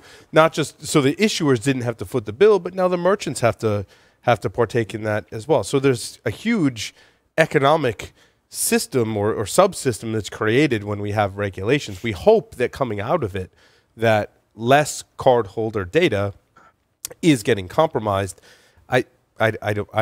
It'd be difficult to speculate without, having a lot of research about the data. If that's really the case, certainly you can send us, links to that said research that says that we're losing less card holder data. Although if there's more of that data. Anyway, it's a difficult problem to measure, but Well, hopefully there's some one of- benefit, right, to society. One of my issues with PCI, Paul, is, and I didn't learn this until I went to Tenable and became the subject matter expert and sort of saw how the other half, which is the other 99%, lived. I dealt in the world of level 1 merchants and level 1 service providers because the paradigm at the time was bad guys are going to look for the big players that have the big repositories, the huge piles of credit card, the millions and millions of credit card numbers. And you're a hacker, you're a bad guy, you break in, you find the repository, you steal it, and you leave. You're in and you're out. What happened, shortly after I went to work for Tenable was the Target breach and the Home Depot breach, where the paradigm shifted, and it was a significant shift where the bad guys, they weren't in and out and stealing the database of the 50 million records. They figured out a way to harvest the credit card datas while transactions were occurring or as the transactions were occurring, and they would periodically download. And that is a huge paradigm shift in terms of the attack methodology, which I would argue the PCI has struggled to keep up with. So, PCI at the beginning said, we're going to try to protect the big players, and we don't care as much about the little players that are only dealing with the hundreds and the thousands. But when the attackers and the bad guys figured out the way to harvest, I can go out to all the little guys that are only dealing hundreds and thousands. Right. But I can attack 1,000 of them the same way, and my end net result is I still get tens of millions of credit card data. Yes, that hasn't been effectively. Not to say that PCI, the council, and the standard is not trying to accommodate that or address that issue, but that's a huge paradigm shift, and I think the security industry in general, and Joff and Larry, correct me if I'm wrong, as pen testers, but it's still kind of the break in, steal the crown jewels and get out versus can you get in undetected and camp, establish a base camp, establish some sort of an egress place and slowly, sift out valuable data over time. I think compliance standards are really, really, really good, and they're really important. But what I always worry about, and I think PCI verges on this, is for some sort of compliance standard to be over-prescriptive in the directives on technology application, because if they're over-prescriptive and start to steer away from generalized guidelines, they become quickly outdated. And how can something that's bare minimum be over prescriptive? Well, there's got to be standards that organizations develop that fall out. You're gonna go, well, you can't be over prescriptive. I mean, let's be specific. If PCI says you should use a firewall and firewall becomes an outdated term, PCI is immediately outdated. Yeah, right? but they've updated the standard several times since its inception, Joff. They have. Agreed. It still talks about firewall and routers, and when's the last time you actually saw a router? Seriously. Well, I true, think right? I still think people use routers, though, Jeff. Just saying. When was the last time you saw a router that was People just a still router use routers. and not a switch? Earlier today, on a when net- I walked in our small little server closet, Yeah, but nice. you saw a still have couple, some old media actually. boxes in Is your it a environment. supported? Point for Well, you're Paul. obviously not PCI compliant. obviously not. Yeah, I'm not no, criticizing. I'm not criticizing PCI for being too over prescriptive. I think they've carefully walked that line. I think it's important to continue carefully walking that line, because if you're too technology specific in any kind of policy or compliance standard, you run the risk of becoming completely obsolete and basically unenforceable. And so I think PCI in general, and again, Jeff, love you, man, have actually done a good job of staying within those boundaries. And I think they need to continue doing a good job as we see the microscope becoming more focused on IT security, and that is certainly happening in our current political and public context. We need to be careful of crossing that line, and we need to advise people against that, because I think that's a potential dangerous, slippery slope that it's going to devolve into chaos if we go down that road. Yeah, I agree with you, Joff, and I'm going to go all the way back to the beginning of our interview segment with Dameon, where our typical first question was, how did you get into the security field? And Dameon responded, the way I got into the security industry was, and I've held out for 3 hours, 2 hours, pointing that nuanced difference out. But to back up what you said, Joff, one of the problems with compliance in any regulatory standard in our whole industry, frankly, is the presupposition and the belief that this is fundamentally a technology problem, and therefore we solve it with technology solutions. Right. What PCI has attempted to do, and I hate it that when they come out with a new version of the standard, it doesn't change as much as I think it would. They still require a minimum 7-character password, which I think is hugely outdated. But I'm dealing with a customer right now, and I can't say who it is, that use admin credentials on the boxes that they build that end up becoming essentially point of sale systems, and they do everything with an admin account that the user ID is 1234 and the password is 1234. Ouch. Let that sink in for a minute. And I'm trying to teach them and steer them and direct them into, no, you need to, and they've given me a hardening standard, a configuration standard for these devices they build. And what they have is, what they've given me is an instruction of how to install their software on a device that's been given to them, and it's like a specification document. It says, well, what you need as a prerequisite is this needs to be Windows Vista or 7 or 8. And this is supposed to be a hardening document that I've asked for that is talking about how do you disable the default or change the default settings, change the default accounts, disable unused services. And they're like, we don't care. Our application will work on Windows Vista 7 or 8. Absolutely. I mean, I think it highlights the fact that policy and compliance documentation is very, very difficult to craft, because to try to steer away from very specific technology statements is A, a huge temptation, but B, is very easy to fall into, but C, it shortens the life of the document. So the challenge is massive, right? And it's actually, to be honest, I think it is going to be the biggest 21st century challenge we have across the board with regulation and compliance statements, and that is how to write these things in a technology neutral fashion that actually mitigates business risk and doesn't specifically reference technologies of the time. It's a really big challenge.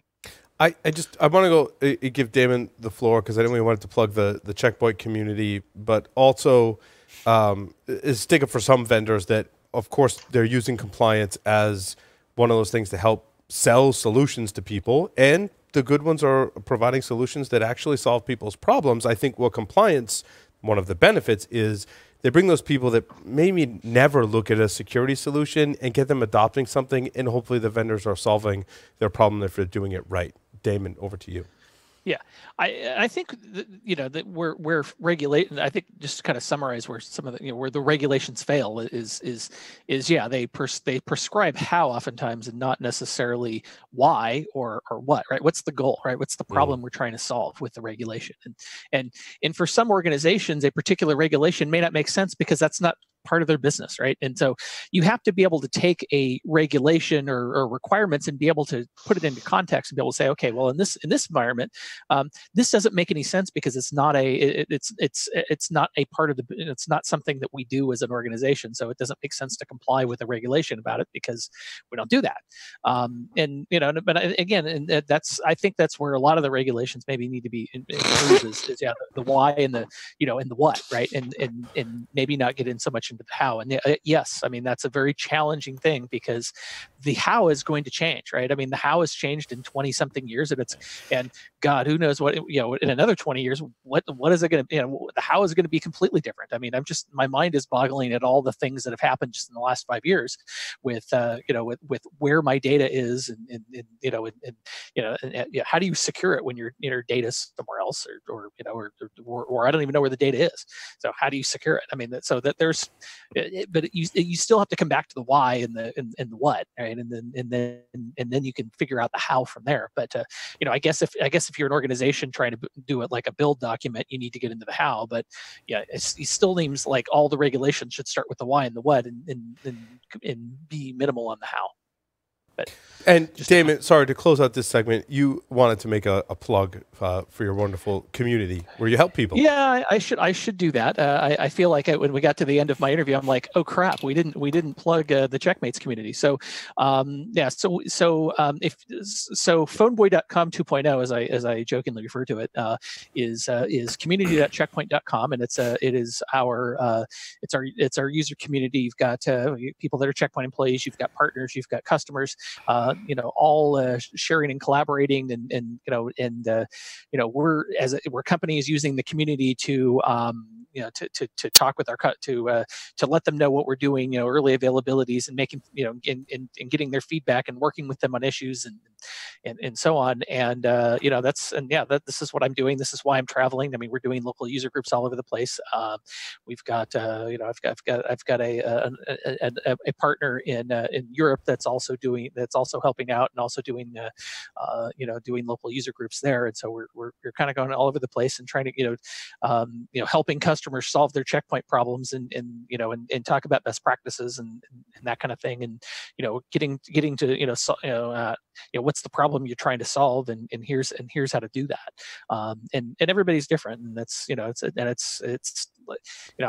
I'm having a great time doing it, and this is what I'm doing. And so if you are still using Checkpoint in some capacity, this is a resource you can use, and you'll see me posting there all the time. So check it out. But that's what I'm doing these days. Dameon, thank you so much. Thank you, everyone. We're going to take a short break. Come back with the security news for this week. Stay tuned. Hell yeah.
the additional functionality that they've been adding onto their platform that really goes above and beyond what you would typically consider as threat intelligence. Their research team is top notch. You can sign up for a free daily threat intelligence update at recordedfuture.com/security weekly. That's right, a daily threat intelligence update. If you're a SOC analyst or working in defense for an enterprise, probably want to subscribe to that. Sounds pretty awesome.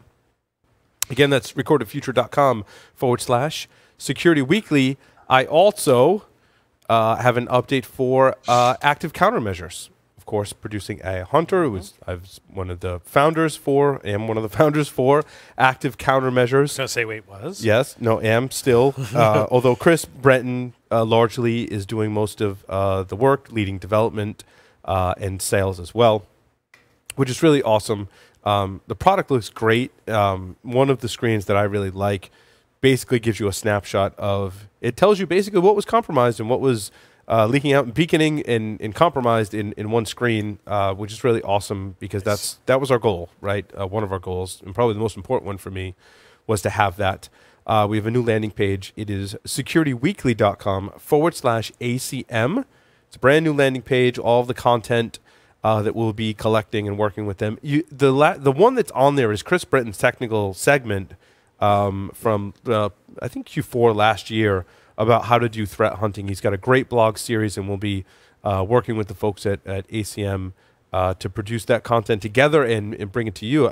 Chris, again, was one of my instructors early on in the days at SANS. So to be able to work with him today and then see the new content he's producing, I'm like, everyone needs to check this out because Chris is just, to say he's a wealth of knowledge is an understatement. It's just awesome. It's awesome. He was one of my teachers. So, yeah, he's doing really good work. I just want to double down on that. Chris is really doing good work with the active countermeasure stuff. It's fantastic. All righty.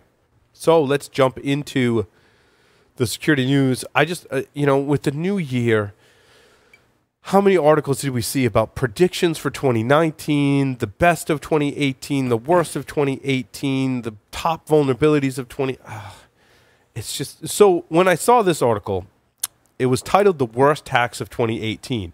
I was kind of excited. I was like, I want to see and read about hacks that totally failed. Like, I want to see the worst ones that just totally failed. But no, as I will say to Wired, dear Wired, you made an error in this title. These are the best hacks of 2018, or maybe even the most successful hacks of 2018. I was really hoping for a list of hacks that totally failed. However, that would be an article that I would actually read, would be ones that actually failed, rather than this regurgitated crap. Because they start off with, the Marriott breach. Like, yeah, we know. It was bad. Nobody would write an article about those types of breaches, Paul, and nobody would be accepted with a CFP at any conference in the world. Yeah, but you learn more from your failures. And I think those that are reviewing the CFPs for a conference, take note, something different. You learn more from your failures than you do your success. Yes, absolutely. And I think that would be an interesting article. I agree. But it's not sexy. It's not. No, you're absolutely right. Yeah. Yes. So they got me. Anyway, Apple. So Patrick Wardle is basically saying that Apple is keeping malware from antivirus firms, and I don't have all of the details. Just what you can read in an article that's posted online for whatever that's worth. Patrick is of course a very reliable source. And therefore, I trust it more so than if it didn't have Patrick's or someone of that stature's name attached to it. Right. He said he analyzed a new strain of Mac malware called WinShift. He noticed that Apple had revoked the digital certificate that let the malware install on Macs, which is good.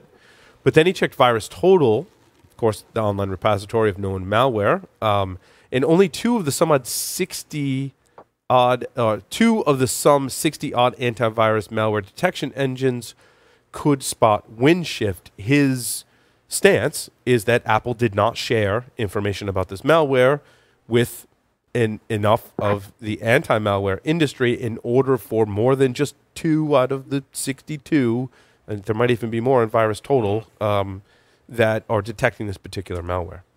Well, damn them. And I bet you you could find more. If you looked for artifacts in that digital certificate that was revoked, there likely could be other malware that might have been using that digital certificate, and you could pivot off that. That is such a subjective statement, first of all. I True. mean, yes.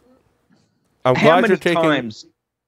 Yeah, I mean, I'm glad you're taking that side, Josh, because we agree with each other sometimes too much. So please. I know it's crazy, but I mean, how many times as pen testers have we released something or we've used something, and suddenly we find one of the antivirus cartel has fucking written a signature for it, and you're like, what the fuck? This thing is just a tool, for Christ's sake, you know.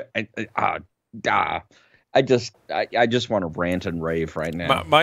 Well, similar vein, Joff, my favorite is when you're doing a red team engagement and the ops team, the blue team doesn't know that you're doing a pen test or a red team engagement, as the case may be, and then they submit all of your domains to all over the place for blocking.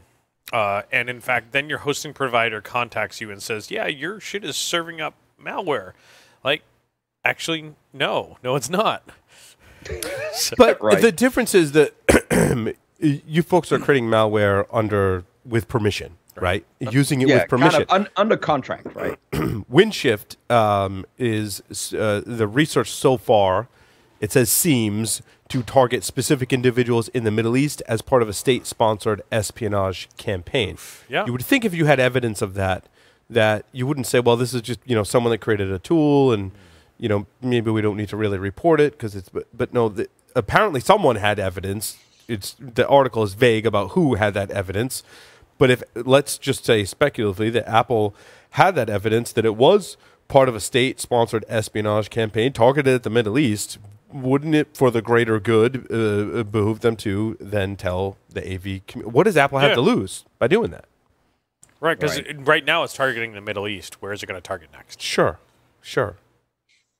Well, it's the real problem, the real root of the problem here is it's a scatter shot, right? I mean, we all know that the antivirus vendors are sort of trying to be everything to everyone, and when you try to be that kind of player, then you go wide, right? You don't really have a choice, right? And I get that, but sometimes it gets crazy, and I'm kind of referring back to the pen testing thing, but back to the original assertion: is Apple actually keeping things from them? I have a hard time with that. What are you trying to say, John? Really? I mean, just cut to the chase. Joff's just mad that when he develops a new piece of software that gets detected and then it gets in every AV, that he can't use it anymore and he's going to go back to the drawing board. No. That's the premise of what Joff's saying. Knee deep into his gin and tonic. Well, this is the best we're going to get. Eyeballs deep. I think it's eyeballs deep. But anyway. I think both assertions are true. But to empathize with Larry, certainly we've had the same experience. We're ankles deep in a red team, or we're knee deep in a red team. Eyeballs, the blue team submits the samples of various things up to VirusTotal. It immediately gets distributed to the AV folks, and we also get the various perimeter proxy vendors on board, and then we get complaints come circle around. Joff, isn't the goal not to get caught? Agree. I'm just busting your balls. Well, what is Joff talking about right now? Yeah, but my favorite part is though that only the djinn knows. He is identifying with the djinn. Even after you get caught, much after it's too late, and the engagement is over. And then they submit the URL. Yes, because then you can't use it on your next Jinn, one. Okay. Wasn't the Jinn the name of like the Grand Poobah genie in I Dream of Jeannie? It's been a long time since I watched reruns. Not that old. I Dream of Jeannie. I think. Reruns. I watched the original show. What are you talking about? You're a little older than I am, Jeff. Is that a little or a lot? I think the challenge with information. Dameon, go ahead. Yeah, I think the challenge with there's kind of two elements to information sharing. There's the need to share it so that we can all protect ourselves. But if it's but how valid is that information and how long is it valid? So that's I think there's there's kind of both sides of that. So because if it's something that's generic, run of the mill that can be that every vendor can prevent, then yeah, that's going to help. But of course, the bad guys are going to find another way to do it. And so it's Did you say how long is that data? Vendors. What? Did you say how long is that data? Well, no, I said how valid is the data, right? Because if I propagate a piece of data that says that some site is bad, right, and everybody blocks based on that, and the premise behind that data is false, then you've potentially done a denial of service on on somebody, right? Yeah, and Dameon, that's a great point. That point came up when file sharing first became really popular in the university. Joff, you remember those days, right? Oh, yes, I do. don't know if you had this similar conversation with folks at the university that you worked with when an email would come in and they would just say, oh, that IP address is bad. It was doing bad things. I must report it. I must block it. I must punish that student. And I'm like, hold on, wait. What is preventing someone from just spoofing that email and telling me that IP address that belonged to that student was downloading pirated material? How do I confirm that?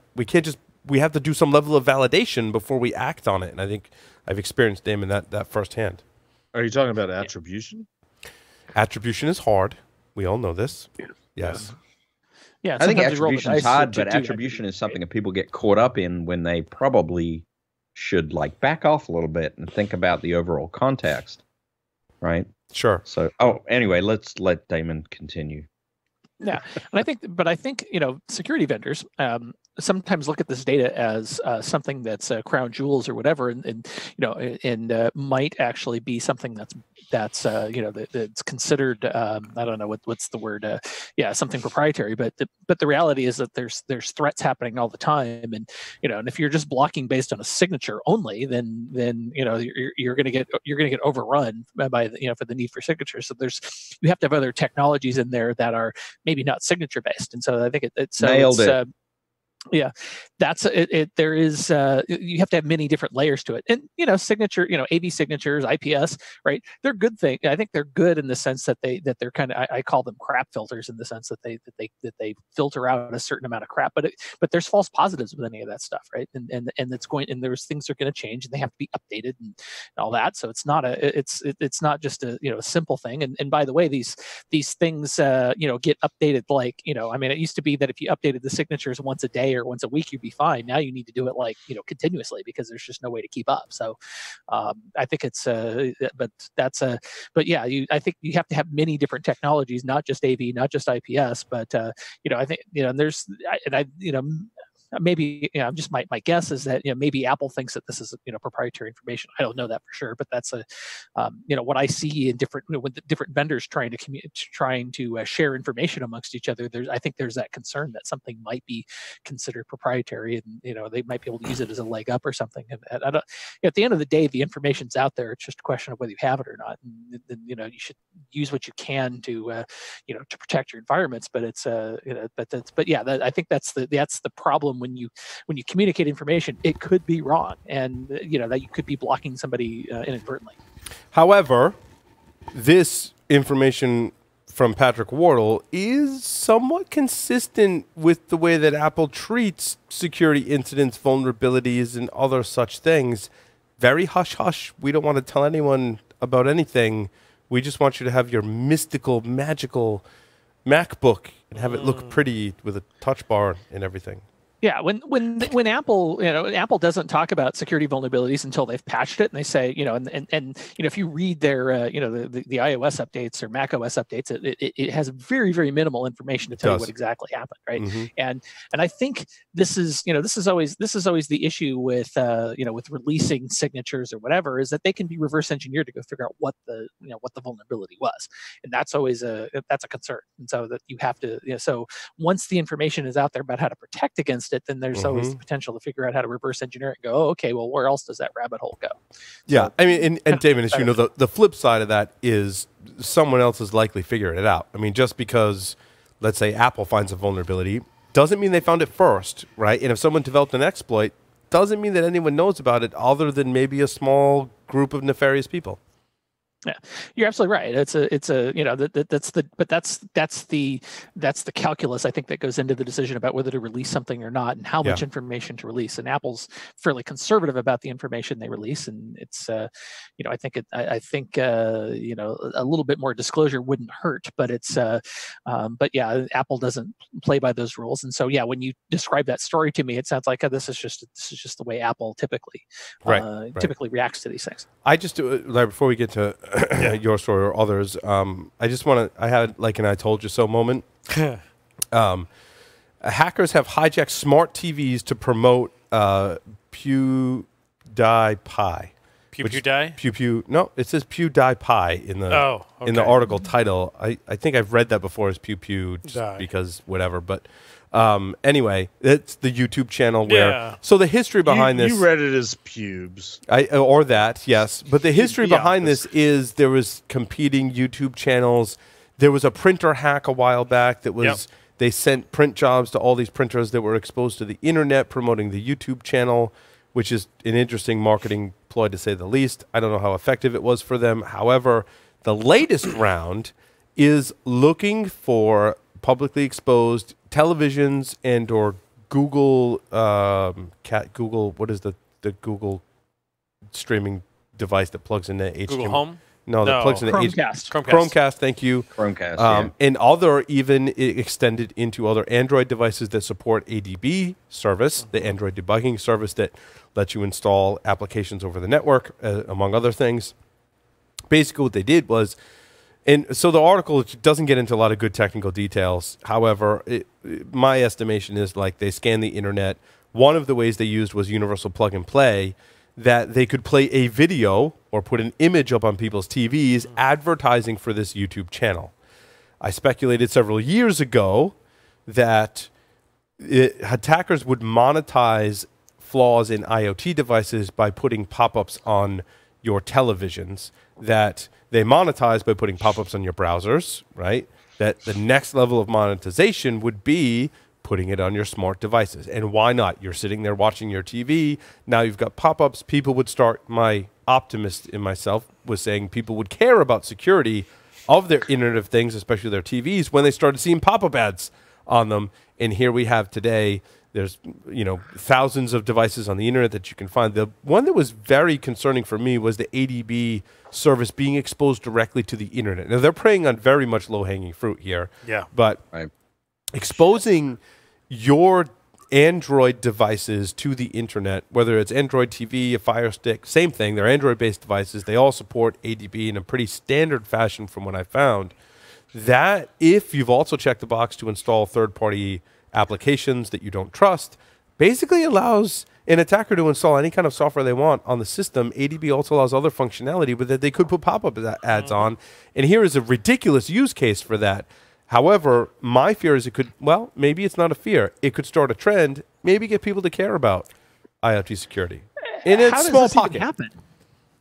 I mean, how does it even happen that a Chromecast or whatever ends up being exposed to the internet? I'm still trying to wrap my head around that. But UPnP, baby. UPnP. UPnP. It automatically is opening up those firewall rules.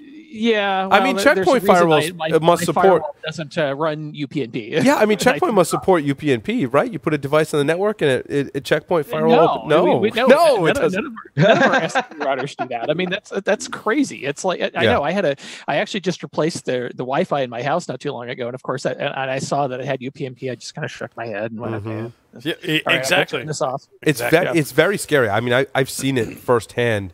There's a cigar lounge next door. That we help them with their systems whenever they need something or have trouble or implementing something new, and they did. They had devices. UPnP was enabled from the router that the internet provider gave them, and he's like, "No, you don't need to do anything. I'm good. I can connect to my stuff." I'm like, "What are you talking about? I didn't write any firewall rules yet." He's like, "No, we're good." And it was UPnP, just like doesn't tell anyone, doesn't ask for permission. There's no authentication. Nothing had opened up firewall rules. Universal pwn and pray. UPnP is goatsy and fail. I mean, it's the definition of goatsy and fail. Goatsy, and it's the fail plus the goatsy. I gotcha. Yeah, exactly. Oh my god. Yeah, that's like the first thing I turn off at a consumer router is UPnP, and Checkpoint thankfully doesn't support it, and it's why would you do that? The flaw in my logic in my story is, unlike a browser, whether it's on your phone, tablet, computer, whatever, if you see a pop-up, the monetization happens when someone clicks on that. Yep. Largely. And the reason why it still happens is because people can make money when people click on it. And people make money when people click on it, or you could essentially trigger a click depending if there's vulnerabilities. But anyway. Right, but the impressions to purchase rate on that stuff is still you can pwn a lot of people, but with the television or a Chromecast or Android TV or whatever type device, there's no, you're not browsing the web and clicking on stuff necessarily. I'm not to say it's impossible, but like when you're watching TV, you're not necessarily browsing the web. Normally you're using some kind of entertainment app or whatever to watch TV or movies. You're not browsing the web and clicking. So in that sense, my kind of theory is flawed. Who knows if this will take off in some other way. If attackers can figure out, especially if it's an easy way to monetize, we're going to see more of this. Yeah, let's follow the money. But I would say that the typical consumer, which you have to step out of, were security professionals that have some interest or some sort of knowledge or skill in terms of what we're talking about. The average consumer, I bought my big screen TV. I've got my this, my that, my other in my home, and it's really cool. I have no idea what you're talking about. Absolutely. As long as it works and does what I want it to do, I'm happy. Yeah, I don't know and I don't care, and it's really what it comes down to with all of this stuff. We're and that's sometimes I think as security professionals we have to take a step back and go, we care about all this stuff because we see what the possibilities are, but most people just turn it on and it works, and that's all they care about. So how do we improve the state of things in that situation? Not sure. It's not even improve the state of things. I mean, it goes back. We're talking about risk assessment from a consumer perspective. What are we risking? We're giving up some sort of privacy data. We're giving up our personal information, but for the most part, we give that to put on the hat of the consumer. We're giving up that data voluntarily on an ongoing regular basis, because we get the better deal, we get the coupon, we get the targeted ads, whatever it is. Click, accept. I want to run the app. Mm-hmm. I want to do this. I want to do that. I don't care what the ramifications are. I don't know what you're talking about. Yeah, and I think we're already seeing these devices in everyone's homes that are behaving exactly the way Jeff described. Mm-hmm. I want to get to my Netflix or Hulu or whatever, and I'm just going to click through things. And I think as soon as the attackers find a really good way to monetize that it's going to impact the consumer in some way, whether that's with ads, whether that's with they're stealing accounts and causing some pain, that consumers are going to start to demand some type of protection from these devices and start to care about security. I think we're on the cusp or the edge of that particular problem. I disagree. I don't think most consumers are even aware, let alone care. Maybe if they were aware, they would care. I don't think they're aware. Yeah, but they're aware that most are aware they need some kind of antivirus solution on their computer because they know they'll get pop-ups and things will stop working. If it very clearly leads to a path of them not being able to use their device or suffering some fiduciary But it's not from a security perspective. It's from a user experience. Is how quickly can I get to what I want to get to? I agree, Jeff. They're not caring about security. They're more caring about the usability aspect. And you're right. What I'm saying is when it impacts their ability to use the device, then they'll start caring. But not because of security, but because they can't use their device. Right. It'll be operational degradation. Yes. It'll be operational degradation that drives the curiosity to begin with, that, hey, why is this thing not working? Which will then subsequently, with any hope, maybe we're being naive, drive a question as to, oh, why did that happen? And maybe it is security. And hopefully shift the economics such that these devices start behaving more securely, that security is considered when in the architecture phase and securely deploying these devices. And it's not to say that all of them. I think certain vendors like Ring. I think Ring does a really good job of providing these type of devices that have not. I mean, it's security, but it's also integrity in the operational aspect that firmware updates are applied and all that stuff. Well, I think what we're calling security maybe isn't security, and again, from the consumer perspective, most people don't care. Whether it's a privacy issue, a security issue, we already give away so much information willingly. As consumers, whether it's Apple, whether it's Google, Facebook, whatever, we're happy to. You install a new app on your mobile device and you get the screen. Well, this app wants to access this, and this. Oh yeah, click through because I want to use the app. I don't care what you're asking for and what's the big deal. We as security professionals, we think twice, or we're like, I'm not clicking through on that. Forget that. I don't need it. But most typical consumers, their security is not in their DNA. It's not something they care about. I think neither is privacy. They say it is, but they're not really. Yeah, but that's until it affects them in some way. I think that consumers do care about if, for example, someone steals their Netflix credentials and their Netflix account gets closed down because someone has done what I'm describing in this article and somehow abused it, right? They care. But they don't care if somebody's using their Netflix credentials. They only care if they have access to it. They care if they lose their access to their own account. I saw something that was humorous the other day. Yes. Netflix was trying to figure out how 16 million people watched Bandersnatch with only 22 active Netflix accounts. I saw a similar thing for, what is it? It's not Birdcage, it's Bird... Bird Box. Bird Box, thank you. Yeah. I haven't watched it yet. Oh my God. I'm enjoying the memes on the Bird Box and the Bird Snatch. What did you say it was? Bird Box and Bandersnatch. Bird Snatch is something totally different. And don't Google for that. Paul, Black Mirror, their latest episode. I've heard. That's Bandersnatch. Is... okay. Choose your own adventure. Choose your own. Choose your own adventure. What I found interesting too, to kind of relate back, I talked earlier about piracy, right? Yep. Is the torrents are making a resurgence in an article that I read because you have all of these individual providers now, like Hulu and Netflix and Amazon Prime and Sling. Right, and then they all have their proprietary content. In other words, you can only watch this movie or TV show if you subscribe. You can only get Man in the High Castle on Amazon. Most people, myself included, don't want to maintain Netflix, Hulu, Amazon, and Sling account and pay the monthly fees associated with all 4 of those services as an example. Yep. So what it's done is people either pick one or none. I mean, maybe they're picking Kodi as their app of choice. And they're going out to torrents and pirating the content because nobody wants to subscribe to all those services. Maybe you are like myself. I used Hulu, right? But I don't want to go pay Netflix now to go watch a movie, right? So I'm either going to borrow someone's account or I'm going to find another way to get the content. So there's been this resurgence of privacy. Kind of goes back to regulation, creating a black market for I've gotten to the point where I'm lazy and that it used to be like, so to bring this full circle, many years ago, I wanted to watch what is the Nicolas Cage movie? National Treasure. Good Lord, there's tons of them. National Treasure, and I went to Blockbuster to rent it. Bringing it full circle. Wow. But yeah, this is bringing it full circle. Kids, back in the day, you had to go to the store and rent either a VHS tape if you're really old or a DVD from the store. VHS? Bring it home. Yeah. It was before DVDs. Same thing, DVD, but bigger and more analog. Yeah.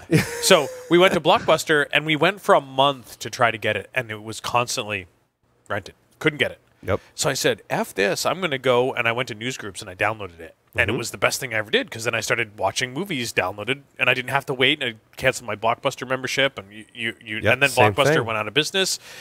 And now I wanted to watch Die Hard on Christmas Eve. Oh, because it's a Christmas movie. Thank you. Because of course you did. And I went to Amazon Prime, and they had it, and it was like rent for $3.99. Doink. done. Yes. Next finished. There is that aspect too. Yes. Amazon, I think, does that the best in terms of Ding, ding, ding. you Finished. could go you could go pirate it, or you could just pay us like $3 or $4, and you're like, a lot of us, I think, make that decision. Like, is it worth? Like how much of my time is worth the $3 or $4 where I could just rent it? It's gonna take me time to find it. It's gonna take me time to download it. I'm gonna have to extract it. I'm gonna have to Hope compare that the it has par. the right I'm gonna have format. I'm gonna have to compare the Yeah. pars. I might need to convert it. Then I'm gonna need to put it on my box. Then I'm gonna need to stream it. What's my bill rate? Yeah, rent it.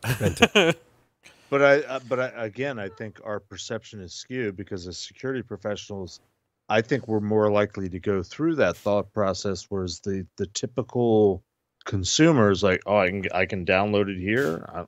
They're not thinking whether it's free or legal, or whether it would be more morally pragmatic to pay the $3 to Amazon or Hulu or whatever. They're like, oh, I can get it here. I'm going to do it. Our perceptions are skewed as security professionals in more than one direction. Sure. So, Paul, can you read for me the title of story number 8? My story number 8? Yes. Can you read for me the title? Hackers make a fake hand to beat vein. Stop! What's interesting is this actually did not come from the register. This was from Motherboard. It was Hackers make fake hand to beat vein authentication.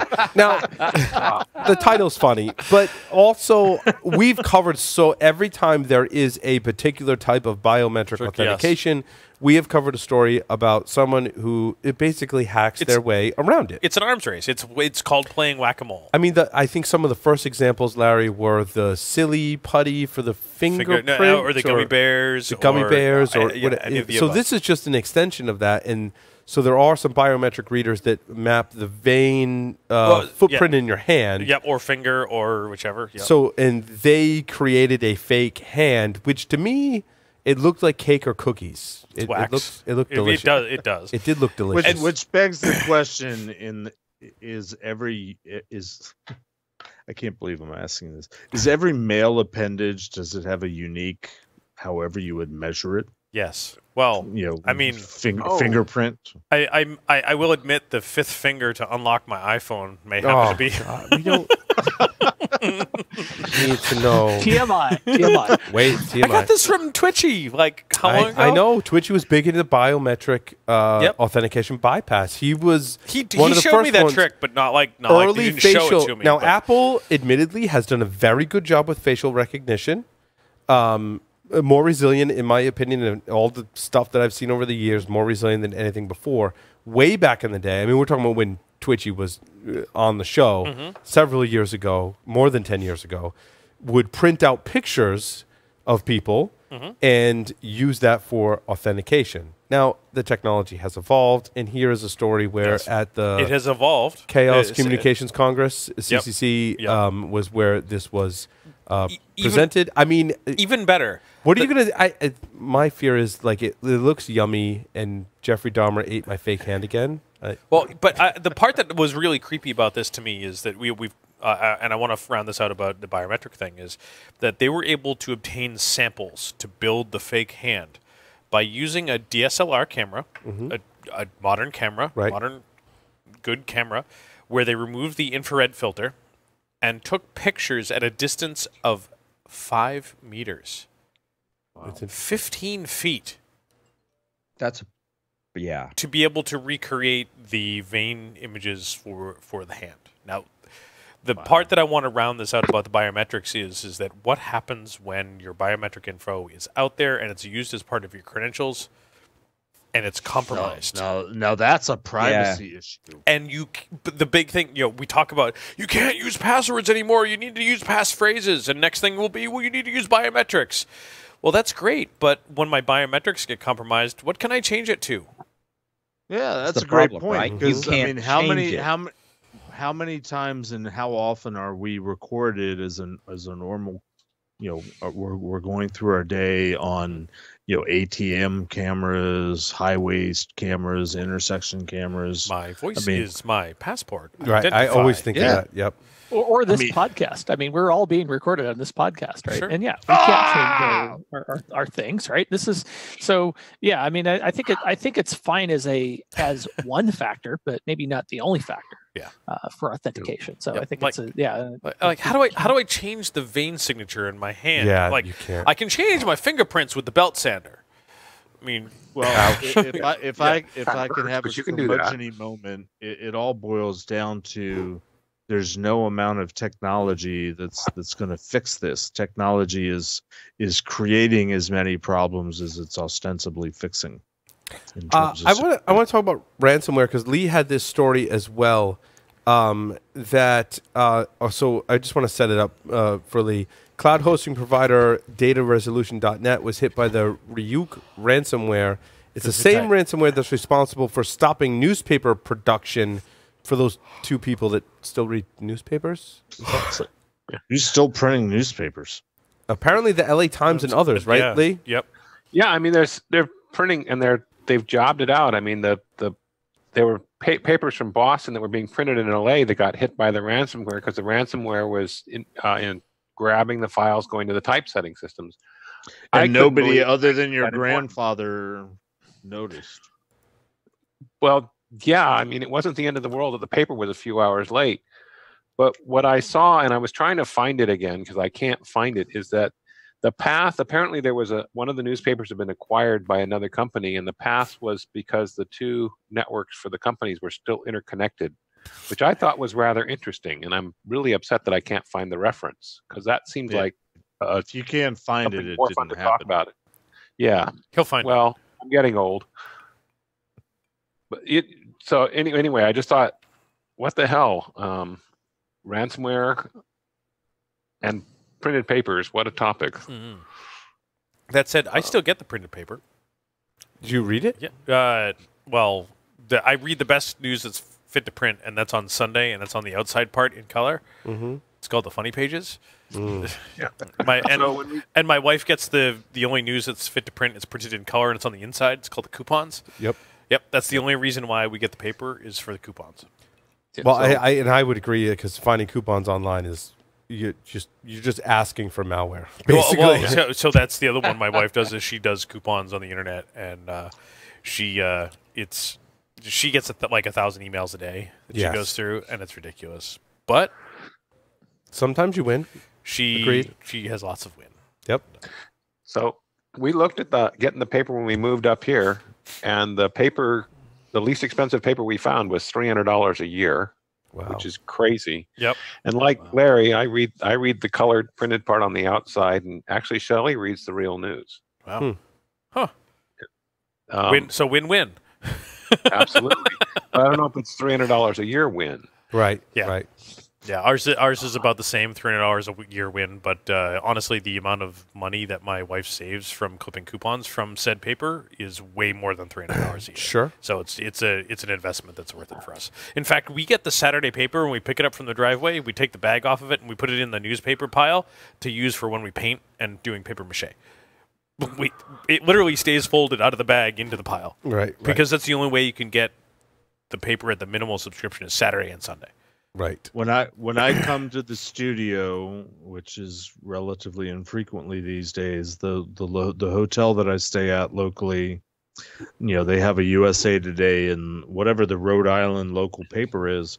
I grab multiple copies simply because I bring them home because I use newspaper to light my charcoal grill and light my fireplace. Right. Yep. And it's great for the animals too. Yep. This is true. Anyway, the coolest thing about the hack was that those late printed papers were printed like without death notices and classified ads, so they were really thin. It was just news. Right. Can you imagine getting news without any extra pop-ups or ads? That's crazy, right? Yeah, I thought it was interesting. How do you do a pop-up in a printed newspaper? Oh, okay. Well, haven't you ever read those books as a kid? Crap fall out on you. What's the equivalent? I just thought it was interesting that there was articles that covered two different breaches, but it was the same strain of ransomware that seemed to be having some success very early or late in 2018 and early in 2019 in multiple different industries. I mean, one was dataresolution.net and the other was with print companies, and it was the same exact ransomware. I thought that was kind of interesting. Yeah. But so seriously, as you know, we've talked about, you know, risk and sort of identifying your you know, what's, you know, why, as Damon, you know, why are we doing this? You know, from a pragmatically, a print newspaper, which I think most of us would agree is eventually going away altogether.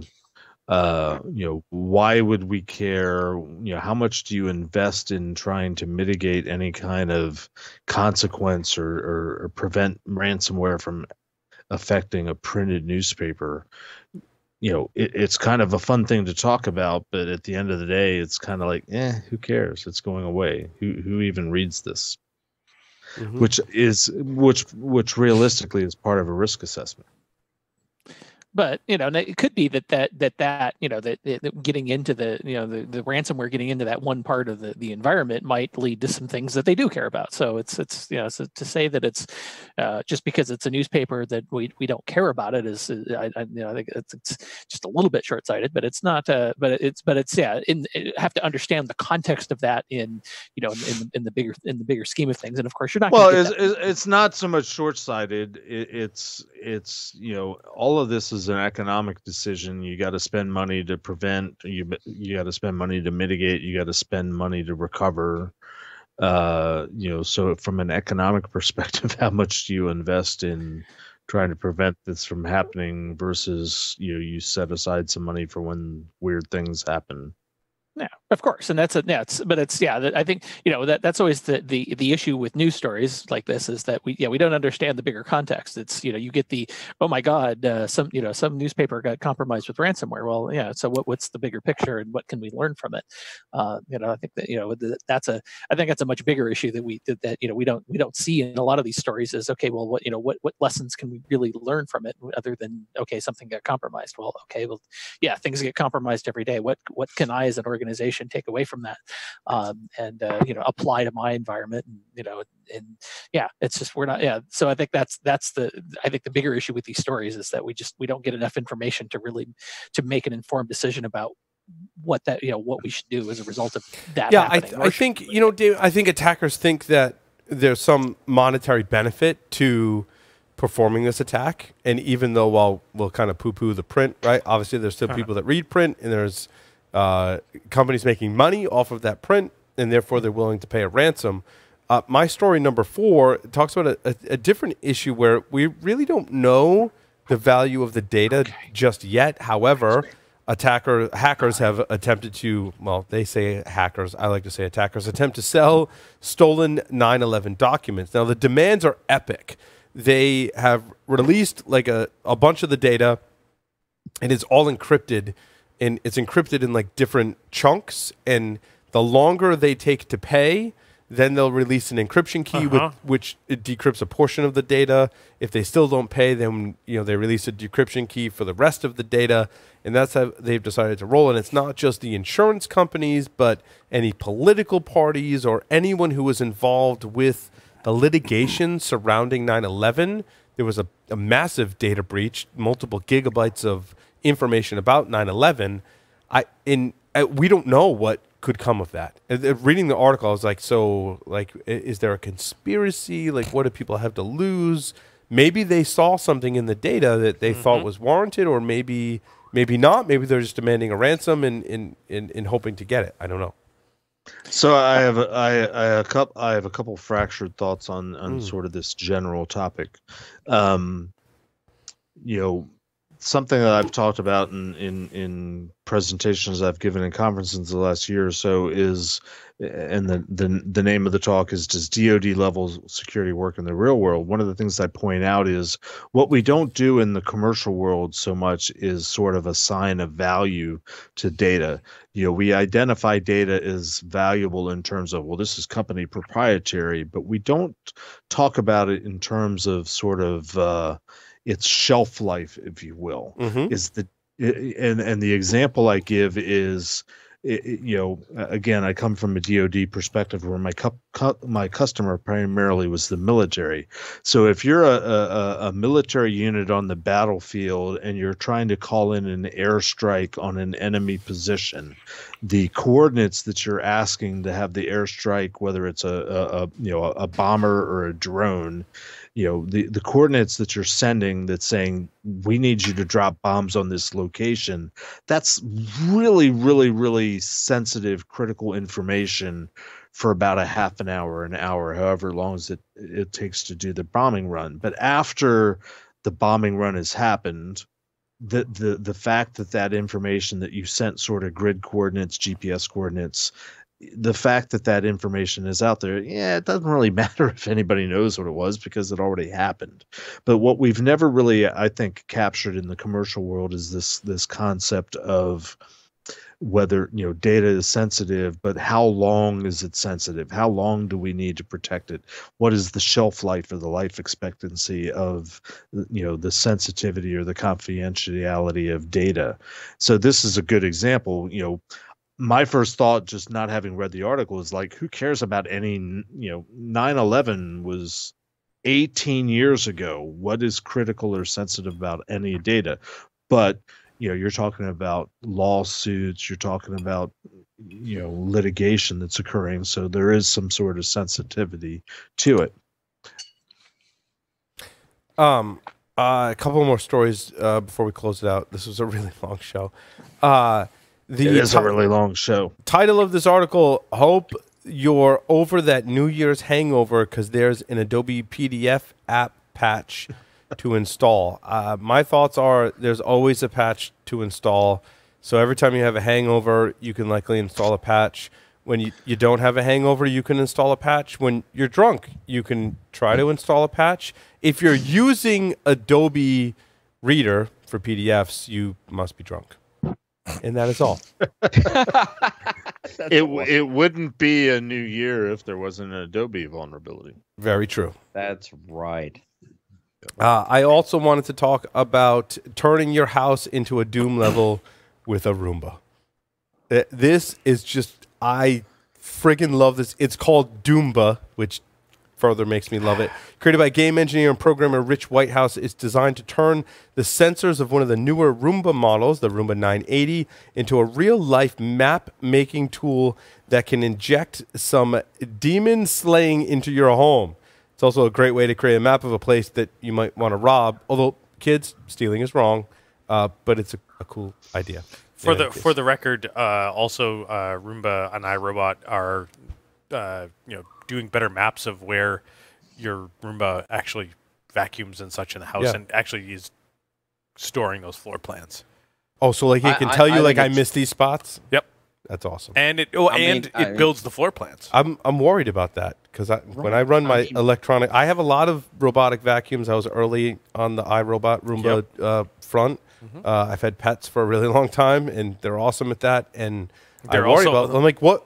How do I know where it missed? They're also awesome when you have puppies that aren't quite potty trained yet. Well, that's a different level of awesome when they run over poop. If they run over pet poop. Roomba and poop doesn't go well together. Not, I just think I've been there at least twice. Talk about spreading the love. Spreading, yes. I wouldn't exactly call it love. Well, it's an shit moment for sure. That's right. That's right. Mapping your suckage, though, in general, is very important. Hey, can Joff take us out tonight? I think I want to. Let's let Joff take us out. You know what? I say we do it. If it's okay with Larry, Joff can take us out. Do it. All right, Joff. Thanks everyone for listening and watching. Joff, take us out. All right. Happy New Year. Happy New Year, everybody. You're fired. Yeah, over and out.